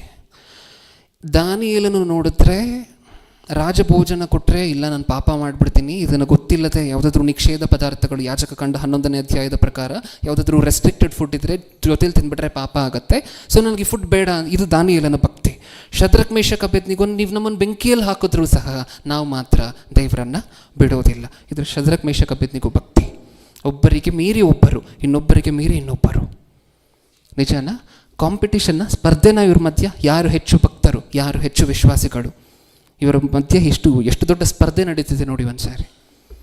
ಹಂಗಿರಬೇಕು ಸಹವಾಸ, ಹಂಗಿರಬೇಕು ನಿಮ್ಮ ಫ್ರೆಂಡ್ ಸರ್ಕಲ್. ನಿಮಗೆ ಫ್ರೆಂಡ್ಸ್ ಇರಬಾರ್ದು ಅಂತ ನಾನು ಹೇಳ್ತಿಲ್ಲ, ಫ್ರೆಂಡ್ಸನ್ನು ಇಟ್ಕೊಳ್ಳಿ, ಆದರೆ ಎಂಥವ್ರಾಗಿರಬೇಕು? ಭಕ್ತಿಯಲ್ಲಿರಬೇಕು, ವಿಶ್ವಾಸದಲ್ಲಿರಬೇಕು. ನೀವು ಸೋತು ಹೋದಾಗ ನಿಮ್ಮನ್ನು ಬಲಪಡಿಸುವಂಥವ್ರಾಗಿರಬೇಕು, ನೀವು ಕೆಳಗಡೆ ಬಿದ್ದಾಗ ನಿಮ್ಮನ್ನು ಎತ್ತುವಂಥವ್ರಾಗಿರಬೇಕು ಭಕ್ತಿಯಲ್ಲಿ, ಆತ್ಮಕ್ಕೆ ಸಂಬಂಧಪಟ್ಟಂತೆ. ನೀವು ಚರ್ಚಿಗೆ ಬರದೇ ಇದ್ದಾಗ ನಿಮಗೆ ಕಾಲ್ ಮಾಡಿ ಇದೆಲ್ಲ ಆಗ್ತಾ ಇರುತ್ತೆ, ಆದರೆ ಚರ್ಚಿಗೆ ಬರಲಿಕ್ಕೆ ಪ್ರಯತ್ನ ಪಡು, ನೀನು ದೂರ ಆದರೆ ದೇವ್ರಿಗೆ ಶಾಶ್ವತವಾಗಿ ದೂರ ಆಗೋಗ್ತೀಯ ಅಂತ ಹೇಳಿ ನಿಮ್ಮನ್ನು ಎಚ್ಚರಿಸುವಂತಹ ಫ್ರೆಂಡ್ಸ್ ಇರಬೇಕು ನಿಮಗೆ. ನಿಜಾನ? ಸತ್ಯವೇದಲ್ಲಿರುವಂತಹ ವಚನಗಳನ್ನು ನೋಡೋಣ. ಇಷ್ಟಕ್ಕೂ ಯವ್ವನಸ್ಥರಿಗೆ ಒಂದು ಫೇಮಸ್ ಆಗಿರುವಂತಹ ಒಂದು ಅಧ್ಯಾಯ ಇದೆ ಸತ್ಯವೇದದಲ್ಲಿ. ನೀವು ಯಾವುದು ಅಂತ ಹೇಳಿದ್ರೆ ಅದಕ್ಕೆ ಹೋಗೋಣ. 119. ಇವು ಮೂಢರಿಗೆ ಜಾಣತನವನ್ನು, ಯವ್ವನಸ್ಥರಿಗೆ ತಿಳುವಳಿಕೆಯನ್ನು, ಜ್ಞಾನವನ್ನು ಉಂಟು ಮಾಡುತ್ತವೆ. ಯಾವ ವಚನ? ಜ್ಞಾನೋಕ್ತಿಗಳು. ಎಷ್ಟನೇ ಅಧ್ಯಾಯ? Very good. ಜ್ಞಾನೋಕ್ತಿಗಳು 1ನೇ ಅಧ್ಯಾಯ 4ನೇ ವಚನದಿಂದ. 1:4. ಮೂಢರಿಗೆ ಜಾಣತನವನ್ನು, ಯೌವನಸ್ಥರಿಗೆ ತಿಳುವಳಿಕೆಯನ್ನು, ಬುದ್ಧಿಯನ್ನು ಉಂಟು ಮಾಡುವವು. ಇವು ಮೂಢರಿಗೆ ಜಾಣತನವನ್ನು, ಯೌವನಸ್ಥರಿಗೆ ತಿಳುವಳಿಕೆಯನ್ನು, ಬುದ್ಧಿಯನ್ನು ಉಂಟು ಮಾಡುವವು. ಯೌವನಸ್ಥರಿಗೆ ತಿಳುವಳಿಕೆಯನ್ನು, ಬುದ್ಧಿಯನ್ನು ಉಂಟು ಮಾಡುವವು. ಯೌವನಸ್ಥರು ಫೋಕಸ್ ಮಾಡಿ ಸತ್ಯವೇದ ಪೂರ್ತಿ ಓದಬೇಕು, ಸ್ಪೆಷಲ್ ಆಗಿ ಫೋಕಸ್ ಮಾಡಿ ಈ ಅಧ್ಯಾಯವನ್ನು ಓದಬೇಕು. ಯಾಕೆ? ನಿಮ್ಮ ಸುತ್ತಮುತ್ತ ಇರುವಂತಹ ಕೆಟ್ಟ ಸಹವಾಸದ ಜನ ಯಾರಾದರೂ ಇದ್ದರೆ ನಿಮ್ಮ ಸುತ್ತಮುತ್ತ, ಅವರು ಏನೇನಂತ ಪ್ರೇರೇಪಿಸ್ತಾರೆ ಅಂತಲೂ ದೇವರು ರೆಡಿಮೇಡ್ ಆಗಿ ವಚನದ ಈ ಅಧ್ಯಾಯದಲ್ಲಿ ಬರೆಸ್ಬಿಟ್ಟಿದ್ದಾರೆ. ದೇವರು ನಿಮ್ಮ ಸುತ್ತಮುತ್ತ ಇರುವಂತಹ ಜನ ಹೇಗೆ ನಿಮ್ಮನ್ನು ಕೆಡಿಸ್ತಾರೆ, ಹೇಗೆ ಪ್ರೇರೇಪಿಸ್ತಾರೆ ತಪ್ಪಾದ ದಾರಿಯ ಕಡೆ ಅಂತಲೂ ದೇವರು ಆ ಪ್ರೇರೇಪಣೆ ಹೇಗಿರುತ್ತೆ ಅಂತಲೂ ವಿವರಿಸಿ ಬರೆಸಿರುವಂಥ ಅಧ್ಯಾಯ ಅಂದರೆ ಇದು. ಒಂದ್ಸರಿ ಓದೋಣ ಮುಂದೆ. ಹಾಗೆ ಜ್ಞಾನೋಕ್ತಿಗಳು 1ನೇ ಅಧ್ಯಾಯ 4ನೇ ವಚನದಿಂದ. ಇವು ಮೂಢರಿಗೆ ಜಾಣತನವನ್ನು, ಯೌವನಸ್ಥರಿಗೆ ತಿಳುವಳಿಕೆಯನ್ನು, ಬುದ್ಧಿಯನ್ನು ಉಂಟು ಮಾಡುವವು. ಜ್ಞಾನಿಯು ಇವುಗಳನ್ನು ಕೇಳಿ ಹೆಚ್ಚಾದ ಪಾಂಡಿತ್ಯವನ್ನು ಹೊಂದುವನು, ವಿವೇಕಿಯು ಮತ್ತಷ್ಟು ಉಚಿತಾಲೋಚನೆ ಉಳ್ಳವನಾಗುವನು. ಇದು ಗಾದೆ, ಸಾಮ, ಜ್ಞಾನಿಗಳ ನುಡಿ, ಒಗಟು ಇವುಗಳನ್ನು ತಿಳಿಯಲು ಸಾಧನವಾಗಿವೆ. ಯೆಹೋವನ ಭಯವೇ ತಿಳುವಳಿಕೆಗೆ ಮೂಲವು, ಮೂರ್ಖರಾದರೋ ಜ್ಞಾನವನ್ನು, ಶಿಕ್ಷೆಯನ್ನು ಅಸಡ್ಡೆ ಮಾಡುವರು. ಇಲ್ಲಿಂದ ನಾನು ಓದ್ತಿದ್ದೇನೆ, ಗಮನ ಕೊಟ್ಟು ಕೇಳಿಸ್ಕೊಳ್ಳಿ. ಯೌವನಸ್ಥರಿಗಾಗುವಂತಹ ಪ್ರೇರೇಪಣೆಗಳು ಪ್ರಪಂಚದಲ್ಲಿ ಯಾರ್ಯಾರು ಏನೇನಂತ ಕರಿಬೋದು, ಯಾರ್ಯಾರು ಏನೇನಂತ ಬಂದು ನಿಮ್ಮನ್ನು ಹಾಳು ಮಾಡ್ಬೋದು ಅಂತಲೂ ಬರ್ಸಿದಾರಲ್ಲಿ. ಏನೇನು ಕರಿಬೋದಂತ? ಮಗನೇ, ನಿನ್ನ ತಂದೆಯ ಉಪದೇಶವನ್ನು ಕೇಳು, ನಿನ್ನ ತಾಯಿ ಬೋಧನೆಯನ್ನು ತೊರೆಯಬೇಡ. ಇಲ್ಲಿಂದ ಅವರು ನಮ್ಮೊಂದಿಗೆ ಬಾ, ರಕ್ತಕ್ಕಾಗಿ ಹೊಂಚು ಹಾಕೋಣ, ನಿರಪರಾಧಿಯನ್ನು ಕಾರಣವಿಲ್ಲದೆ ಹಿಡಿಯುವುದಕ್ಕೆ ಕಾದಿರೋಣ, ಪಾತಾಳವು ತನ್ನೊಳಗೆ ಇಳಿಯುವವರನ್ನು ಸಂಪೂರ್ಣವಾಗಿ ನುಂಗುವಂತೆ ನಾವು ಇವರನ್ನು ಜೀವದೊಡನೆ ನುಂಗಿ ಬಿಡುವ, ಸಕಲ ವಿಧವಾದ ಅಮೂಲ್ಯ ಸಂಪತ್ತನ್ನು ಕಂಡು ಹಿಡಿದು ಕೊಳ್ಳೆ ಮಾಡಿ ನಮ್ಮ ಮನೆಗಳಲ್ಲಿ ತುಂಬುವೆವು. ಅವರು ಕಳ್ಳತನ ಕರೀತಾರೆ, ಕೊಲೆ ಕರೀತಾರೆ. ಈ ವಚನಗಳೆಲ್ಲ ಅದನ್ನು ಹೇಳ್ತಿದೆ. ಇನ್ನು ಮುಂದೆ ಕಂಡು ಹಿಡಿದು ಕೊಳ್ಳೆ ಮಾಡುವುದು ನಮ್ಮ ಮನೆಗಳಲ್ಲಿ ತುಂಬುವವು. ಮತ್ತು ನೆಕ್ಸ್ಟ್, ನಮ್ಮ ಸಂಗಡ ಪಾಲುಗಾರರಾಗು. ಇದು ಅವರು ಕರೆಯುವಂತಹದ್ದು, ಪ್ರೇರೇಪಿಸಿ ನಮ್ಮೆಲ್ಲರಿಗೂ ಹುದುವಾದ ಒಂದೇ ಹಮ್ಮಿಣ ಇರುವುದು ಎಂದು ಹೇಳಿದರೆ, ಮಗನೇ, ಅವರೊಡನೆ ದಾರಿಯಲ್ಲಿ ನಡೆಯಬಾರದು, ಅವರ ಮಾರ್ಗದಲ್ಲಿ ನೀನು ಹೆಜ್ಜೆ ಇಡಬೇಡ. ಅವರ ಕಾಲುಗಳು ಕೇಡನ್ನು ಹಿಂಬಾಲಿಸಿ ಓಡುವವು, ಅವರು ರಕ್ತವನ್ನು ಸುರಿಸಲು ಆತುರ ಪಡುವರು. ನಿಜನಾ? ನೆಕ್ಸ್ಟ್ ಒಂದು ಲೈನ್ ಬಿಟ್ಟ ನಂತರ ಇನ್ನೊಂದು ಮಾತಿದೆ ಅಲ್ಲಿ, ಸೊರೆ ಮಾಡುವವರೆಲ್ಲರ ದಾರಿಯು ಹೀಗೆಯೇ ಸರಿ, ಕೊಳ್ಳೆಯು ಕೊಳ್ಳೆಗಾರನ ಜೀವವನ್ನೇ ಕೊಳ್ಳೆ ಮಾಡುವುದು. ಇಲ್ಲಿ ಯಾವ್ಯಾವ ಥರ ಕೆಟ್ಟದ್ದಾಗಿ ದುಷ್ಪ್ರೇರಣೆಗಳಿಗೆ ನಾವು ಒಳಗಾಗಬಹುದು ಅಂತ ದೇವರು ಫೋರ್ಕಾಸ್ಟ್ ಮಾಡಿ ಮುಂದಾಲೋಚನೆ ಮಾಡಿ ಸ್ಪಷ್ಟವಾಗಿ ಆ ಸೆಂಟೆನ್ಸನ್ನು ಉಪಯೋಗ ಮಾಡಿ ಈ ಅಧ್ಯಾಯವನ್ನು ಬರೆಸಿದ್ದಾರೆ.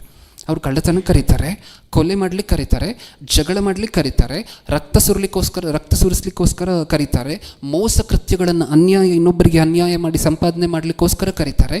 ಇದ್ಯಾವುದಕ್ಕೂ ನೀನು ಹೋಗಬಾರ್ದು. ಹೋಗುವಂತಹದ್ದು ಮಾತ್ರ ಅಲ್ಲ, ಅವರ ಜೊತೆ ನೀನು ಇರಬಾರ್ದು. ಅವರು ನಡೆಯುವಂತಹ ದಾರಿಯಲ್ಲಿ ನೀನು ನಡಿಬೇಡ. ಅಂದರೆ ಅದರ ಅರ್ಥ ಹೋಗಬೇಕಾದ್ರೆ ಬರಬೇಕಾದ್ರೆ ನೀನು ನಡಿಬೇಕಾದ್ರೆ ಪ್ರಯಾಣ ಮಾಡಬೇಕಾದ್ರೆ ಅವರ ಜೊತೆ ನೀನು ಮಾಡುವಂತಹದ್ದು ಸೂಕ್ತ ಅಲ್ಲ ಅಂತ. ಈ ರೋಡಲ್ಲಿ ಅವ್ರು ನಡೆದ್ರೆ ನಾವು ನಡೀಬಾರ್ದು ಅಂತಲ್ಲ ಅದರ ಅರ್ಥ. ನೀವು ಸಪ್ರೇಟಾಗಿ ರೋಡ್ ಆಗುತ್ತಾ? ಈ ರೋಡಲ್ಲಿ ಅವರು ನಡೀತಾರೆ ಪ್ರಭು, ಸಪ್ರೇಟಾಗಿ ರೋಡ್ ಹಾಕಿಸ್ಕೊಳ್ತೀನಿ ಅಂದರೆ ಆಗುತ್ತಾ? ಅದು ಇಲ್ಲ. ಅದರ ಅರ್ಥ ಏನು? ನೀವು ನಡಿಬೇಕಾದರೆ ಪ್ರಯಾಣ ಮಾಡಬೇಕಾದ್ರೆ ಯಾವಾಗಲೂ ಸಹ ಅವರ ಜೊತೆಯಲ್ಲಿ ಕಾಲ ಕಳೆಯುವಂತಹದ್ದು ತಪ್ಪು. ನೀವು ಅವ್ರಿಗೆ ಸುವಾರ್ತೆ ಹೇಳ್ಬೋದು, ಅದಕ್ಕೆ ಯಾವುದೇ ಅಡ್ಡಿ ಇಲ್ಲ. ಒಂದು 15 ಮಿನಿಟ್ಸ್ ಸುವಾರ್ತೆ ಹೇಳೋದಕ್ಕೂ ಒಂದು ದಿನ ಅವರ ಜೊತೆ ಕೂತ್ಕೊಂಡು ಕಾಲ ಕಳೆಯುವುದಕ್ಕೂ ವ್ಯತ್ಯಾಸ ಇದೆ ಅಲ್ವಾ? ಅದನ್ನು ದೇವರಲ್ಲಿ ಎಚ್ಚರಿಕೆ ಹೇಳ್ತಿರುವಂತಹದ್ದು. ದಯವಿಟ್ಟು ಅವರ ಜೊತೆ ಕಾಲವನ್ನು ಹೆಚ್ಚಾಗಿ ಕಳಿಬೇಡ. ಕಳೆದ್ರೆ ಅವ್ರ ಥರ ಆಗೋಗ್ತವೆ. ನಿಜಾನ?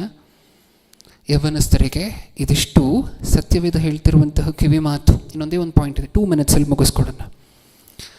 ದಯವಿಟ್ಟು ಯೌವನಸ್ಥರಾಗಿ ಇನ್ನೊಂದು, ಇದು 5th ಪಾಯಿಂಟನ್ನು ಅಂತ ಈ ಸಂದೇಶಕ್ಕೆ ನೀವು ಕನ್ಸಿಡರ್ ಮಾಡ್ಕೋಬಹುದು. 4 ಪಾಯಿಂಟ್ ಅಂತ ಹೇಳಿದ್ವಲ್ವ, 5th ಪಾಯಿಂಟ್ ಆಗಿ ಬರ್ಕೊಳ್ಳಿ.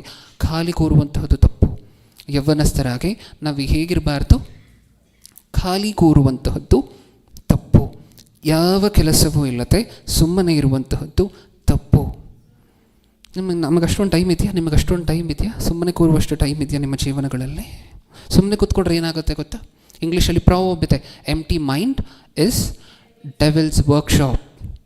ಮೈಂಡು ಖಾಲಿ ಇದ್ದರೆ ತಪ್ಪಾದ ಕೆಟ್ಟಾದ ಆಲೋಚನೆಗಳು, ಪಾಪದ ಆಲೋಚನೆಗಳು ಬರ್ತಾ ಇರುತ್ತೆ. ಬ್ಯುಸಿಯಾಗಿಟ್ಕೋಬೇಕಲ್ವ? ಮಾಡಲಿಕ್ಕೆ ಸಾಕಷ್ಟು ಕೆಲಸ ಇದೆ, ಕಲೀಲಿಕ್ಕೆ ಸಾಕಷ್ಟು ವಿದ್ಯೆ ಇದೆ ಪ್ರಪಂಚದಲ್ಲಿ. ವಿದ್ಯೆ ಅಂದರೆ ನೀವು ಎಡಿಟಿಂಗ್ ಕಲಿಬೋದು, ಮಿಕ್ಸಿಂಗ್ ಕಲಿಬೋದು. ಪ್ರಪ್ರಥಮವಾಗಿ ಸತ್ಯವೇದ ಓದುವಂತಹದ್ದು, ವಾಕ್ಯ ಕಲಿಯುವಂತಹದ್ದು, ಅದು ಪ್ರಪ್ರಥಮವಾಗಿರುವಂತಹದ್ದಾದರೆ ಅದರ ಜೊತೆಯಲ್ಲಿ ಸೇವೆಗೆ ಸಂಬಂಧಪಟ್ಟಂತೆ ಸಹಾಯ ಮಾಡುವಂಥ ಸಾಕಷ್ಟು ವಿಚಾರಗಳನ್ನು ನೀವು ಕಲಿಬೋದು. ಎಡಿಟಿಂಗ್ ಮಾಡ್ಬೋದು, ಮಿಕ್ಸಿಂಗ್ ಮಾಡ್ಬೋದು, ಈ ಪ್ಯಾಂಪ್ಲೆಟ್ಗಳನ್ನೆಲ್ಲ ರೆಡಿ ಮಾಡ್ಬೋದು, ವಿಡಿಯೋ ಎಡಿಟ್ ಮಾಡಿ ಶಾರ್ಟ್ ಮಾಡಿ ಯೂಟ್ಯೂಬಲ್ಲಿ ಅಪ್ಲೋಡ್ ಮಾಡ್ಬೋದು. ಅಥವಾ ಒಂದು 4 ಜನರನ್ನು ಕೂರಿಸ್ಕೊಂಡು 4 ಒಳ್ಳೆ ಮಾತುಗಳನ್ನು ಮಕ್ಕಳನ್ನು ಕೂರಿಸ್ಕೊಂಡು ಹೇಳ್ಕೊಡ್ಬೋದು. ಇದನ್ನೆಲ್ಲ ಮಾಡ್ಬೋದಾ? ಬ್ಯುಸಿ ಇಲ್ಲ ಅಂದರೆ ಏನಾಗೋಗ್ತೀವಿ? ನೀವು ಒಳ್ಳೆ ಕೆಲಸದಲ್ಲಿ ಬ್ಯುಸಿ ಇಲ್ಲ ಅಂದರೆ ಏನಾಗೋಗ್ತೀರಾ? ನೀಟಾಗಿ ಅಪವಾದಿ ಕರ್ಕೊಂಡು ಹೋಗ್ತಾನೆ. ಸುಮ್ಮನೆ ಖಾಲಿ ಕೂತಿದ್ರೆ ತಪ್ಪಾದ ಆಲೋಚನೆಗಳು, ಕೆಟ್ಟಾದ ಆಲೋಚನೆಗಳು. ಮೂವಿಗೆ ಹೋಗೋಣ ಅಂತಾರೆ ಫ್ರೆಂಡ್ಸ್ ಬಂದು, ನಡಿ ನಾನು ಹೆಂಗೋ ಕೆಲಸ ಇಲ್ಲದೆ ಕೂತಿದ್ದೀನಿ ಅಂತೀರ ಅಲ್ವಾ? ಅದಕ್ಕೆ ಯಾವಾಗಲೂ ಆಕ್ಯುಪೈಡ್ ಆಗಿ ಬ್ಯುಸಿಯಾಗಿ ಇರಬೇಕು. ಇದು ನನ್ನ ಸ್ವಂತಕ್ಕೆ ಹೇಳ್ತಿರುವಂತಹ ಮಾತಲ್ಲ.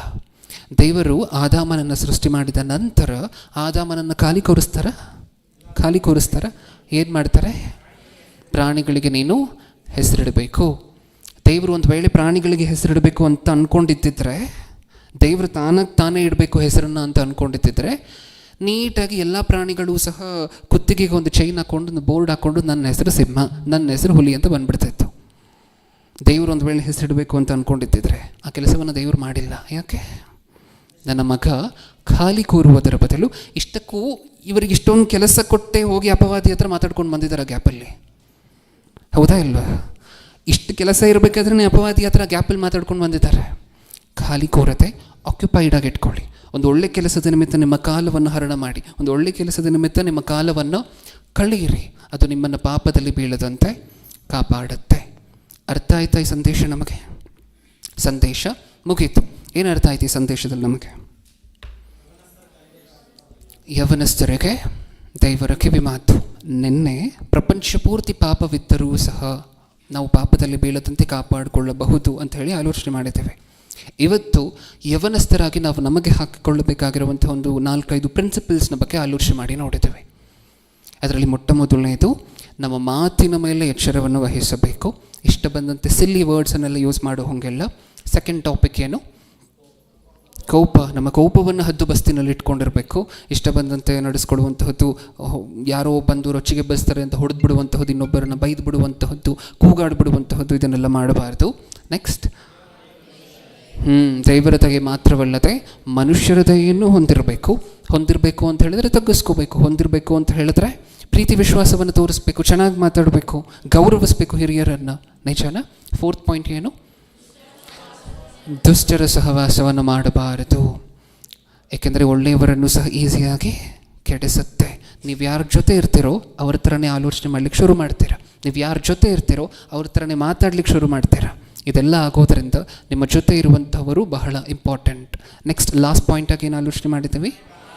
ಸುಮ್ಮನೆ ಕಾಲಹರಣ ಮಾಡಬೇಡಿರಿ. ಮಾಡಿದ್ರೆ ಅಪವಾದಿ ಎಂಟರ್ ಆಗಲಿಕ್ಕೆ ಡೋರ್ ಓಪನ್ ಮಾಡಿ ಇಟ್ಟಂತೆ. ಫಾಲೋ ಮಾಡ್ತೀವ? ಇದನ್ನೆಲ್ಲ ಫಾಲೋ ಮಾಡ್ತೀವ? ಓಕೆ, ನಾವೆಲ್ಲರೂ ಸೇರಿ ಇದನ್ನು ಇನ್ನು ಮುಂದೆ ಪಾಲಿಸ್ತೀವಿ ಅನ್ನುವಂತಹದನ್ನು ನಂಬ್ತಾ ನನ್ನ ಮಾತನ್ನು ಮುಗಿಸ್ತಿದ್ದೀನಿ. ಕಣ್ಮುಚ್ಚಿ ಪ್ರಾರ್ಥನೆ ಮಾಡಿ ಮುಗಿಸ್ಕೊಳ್ಳೋಣ. ಪ್ರೀತಿಯುಳ್ಳ ಪರಲೋಕದಲ್ಲಿರುವ ನಮ್ಮ ತಂದೆಗೆ, ಮನುಷ್ಯನ ಆಯುಷ್ಕಾಲದಲ್ಲಿ ಪ್ರತಿ ವರ್ಷದಲ್ಲೂ, ಪ್ರತಿ ಹಂತದಲ್ಲಿ, ಬಾಲ್ಯದಲ್ಲಿ, ಎಳೆ ವಯಸ್ಸಿನಲ್ಲಿ, ಯೌವನ ಕಾಲದಲ್ಲಿ, ವೃದ್ಧಾಪ್ಯದಲ್ಲಿ, ಮಧ್ಯ ವಯಸ್ಸಿನಲ್ಲಿ, ಪ್ರತಿ ಹಂತದಲ್ಲೂ ಹೇಗಿರಬೇಕು, ಹೇಗೆ ನಡ್ಕೋಬೇಕು, ಯಾವುದನ್ನು ಮಾಡಬೇಕು, ಯಾವುದನ್ನು ಮಾಡಬಾರದು ಅನ್ನುವಂತಹದನ್ನು ಸುಸ್ಪಷ್ಟವಾಗಿ ಸತ್ಯವೇದದಲ್ಲಿ ಬರೆಸಿದಿರಪ್ಪ. ಯೌವನಸ್ಥರಿಗೆ ಸಂಬಂಧಪಟ್ಟಿರುವಂತಹ ಕೆಲವು ವಿಚಾರಗಳನ್ನು ಇವತ್ತು ನಾವು ಆಲೋಚನೆ ಮಾಡಿ ನೋಡಿದ್ದೇವೆ. ಆಲೋಚನೆ ಮಾಡಿರುವಂತಹ ಮಾತುಗಳನ್ನು ನಮ್ಮ ಜೀವನದಲ್ಲಿ ಅಳವಡಿಸ್ಕೊಳ್ಬೇಕಾಗಿರುವಂಥ ಅವಕಾಶಗಳನ್ನು ಕೊಡಿ. ನಮ್ಮ ಸಹವಾಸ ನಮಗಿಂತ ಭಕ್ತಿಯಲ್ಲಿ, ನಮಗಿಂತ ವಿಶ್ವಾಸದಲ್ಲಿ 2 ಪಟ್ಟಷ್ಟು ಹೆಚ್ಚಾಗಿರುವಂಥವರ ಜೊತೆ ಆಗಿರಬೇಕು ಅಂತ ಅರ್ಥ ಮಾಡ್ಕೊಂಡಿದ್ದೇವೆ. ನೀವು ಸಾಕಷ್ಟು ಯೋಚನೆ ಮಾಡಿ, ನಮಗೋಸ್ಕರ ಮುಂದಾಲೋಚನೆ ಮಾಡಿ, ಹೇಗೆಲ್ಲ ಪ್ರೇರೇಪಣೆ ಬರ್ಬೋದು ನಮ್ಮನ್ನು ಕೆಡಿಸ್ಲಿಕ್ಕೆ ಅಂತ ಹೇಳಿ ಅಂದಾಜು ಮಾಡಿ ಸತ್ಯವೇದದಲ್ಲಿ ಬರೆಸಿದ್ದೀರ ತಂದೆ. ಅದು ಪ್ರಪಂಚದಲ್ಲಿ ನಡೀತಿರುವಂಥದ್ದು ನಮ್ಮ ಕಣ್ಣು ಕಾಣಿಸ್ತಿದೆ. ಸಾಕಷ್ಟು ಜನ ಇವರು ಕೊಲೆಗಾರರಾಗಿಲ್ಲದೆ ಹೋದರೂ ಕೊಲೆಗಾರರ ಸಂಗಡ ಮಾಡಿ ಜೈಲಲ್ಲಿರುವಂಥವರಿದ್ದಾರೆ. ಸಾಕಷ್ಟು ಜನ ಇವರು ಡ್ರಗ್ಸ್ ತೊಗೊಳ್ಳದೆ ಹೋದರೂ ಡ್ರಗ್ಸ್ ತೊಗೊಳ್ಳುವಂಥವರ ಸಮ್ಮುಖದಲ್ಲಿದ್ದು ಜೈಲ್ ಪಾಲಾದಂಥವರಿದ್ದಾರೆ. ಈ ಸನ್ನಿವೇಶಗಳು ನಮ್ಮ ಕಣ್ಮುಂದೆ ನಡೀತಿದೆ. ಪ್ರತಿನಿತ್ಯವೂ ನಾವು ಅವುಗಳನ್ನೆಲ್ಲ ನೋಡ್ತಿದ್ದೇವೆ. ಈ ಯಾವ ಕ್ರಿಯೆಗಳಲ್ಲೂ ಸಹ ಸಿಲುಕದೆ ನಮ್ಮನ್ನು ನಾವು ಪರಿಶುದ್ಧರಾಗಿಟ್ಕೊಂಡು, ಪವಿತ್ರರನ್ನಾಗಿಟ್ಕೊಂಡು, ನೀವು ಹೇಳಿರುವಂತಹ ಮಾರ್ಗದಲ್ಲಿ ನಿಮ್ಮ ಮಗನು ಯೇಸು ಕ್ರಿಸ್ತರನ್ನು ಪ್ರತಿಬಿಂಬಿಸುವಂತಹ ಜನರನ್ನಾಗಿ ಈ ಭೂಮಿಯ ಮೇಲೆ ನಮ್ಮನ್ನು ಮಾರ್ಪಡಿಸಿ, ಮುಂದಿನ ಸಂದೇಶಕ್ಕೆ ಸಿದ್ಧವಾಗಿರುವಂತಹ ನಿಮ್ಮ ಮಗನ ಜೊತೆ ನೀವಿದ್ದು ಕೇಳುವಂತಹ ನಮ್ಮಲ್ಲೂ ಅದನ್ನು ಅಂಗೀಕಾರ ಮಾಡುವಂತಹ ಮನಸ್ಸನ್ನು ಕೊಟ್ಟು ನಡೆಸಿ. ನನ್ನ ಪ್ರಾರ್ಥನೆ ಯೇಸು ಕ್ರಿಸ್ತರ ನಾಮದಲ್ಲಿ ಸಮರ್ಪಿಸಿ ಬೇಡಿಕೊಳ್ಳುತ್ತಿದ್ದೇನೆ ಪರಲೋಕದಲ್ಲಿರುವ ನಮ್ಮ ತಂದೆಯೇ. ಆಮೆನ್. ವಂದನೆಗಳು ಪ್ರಿಯರೇ.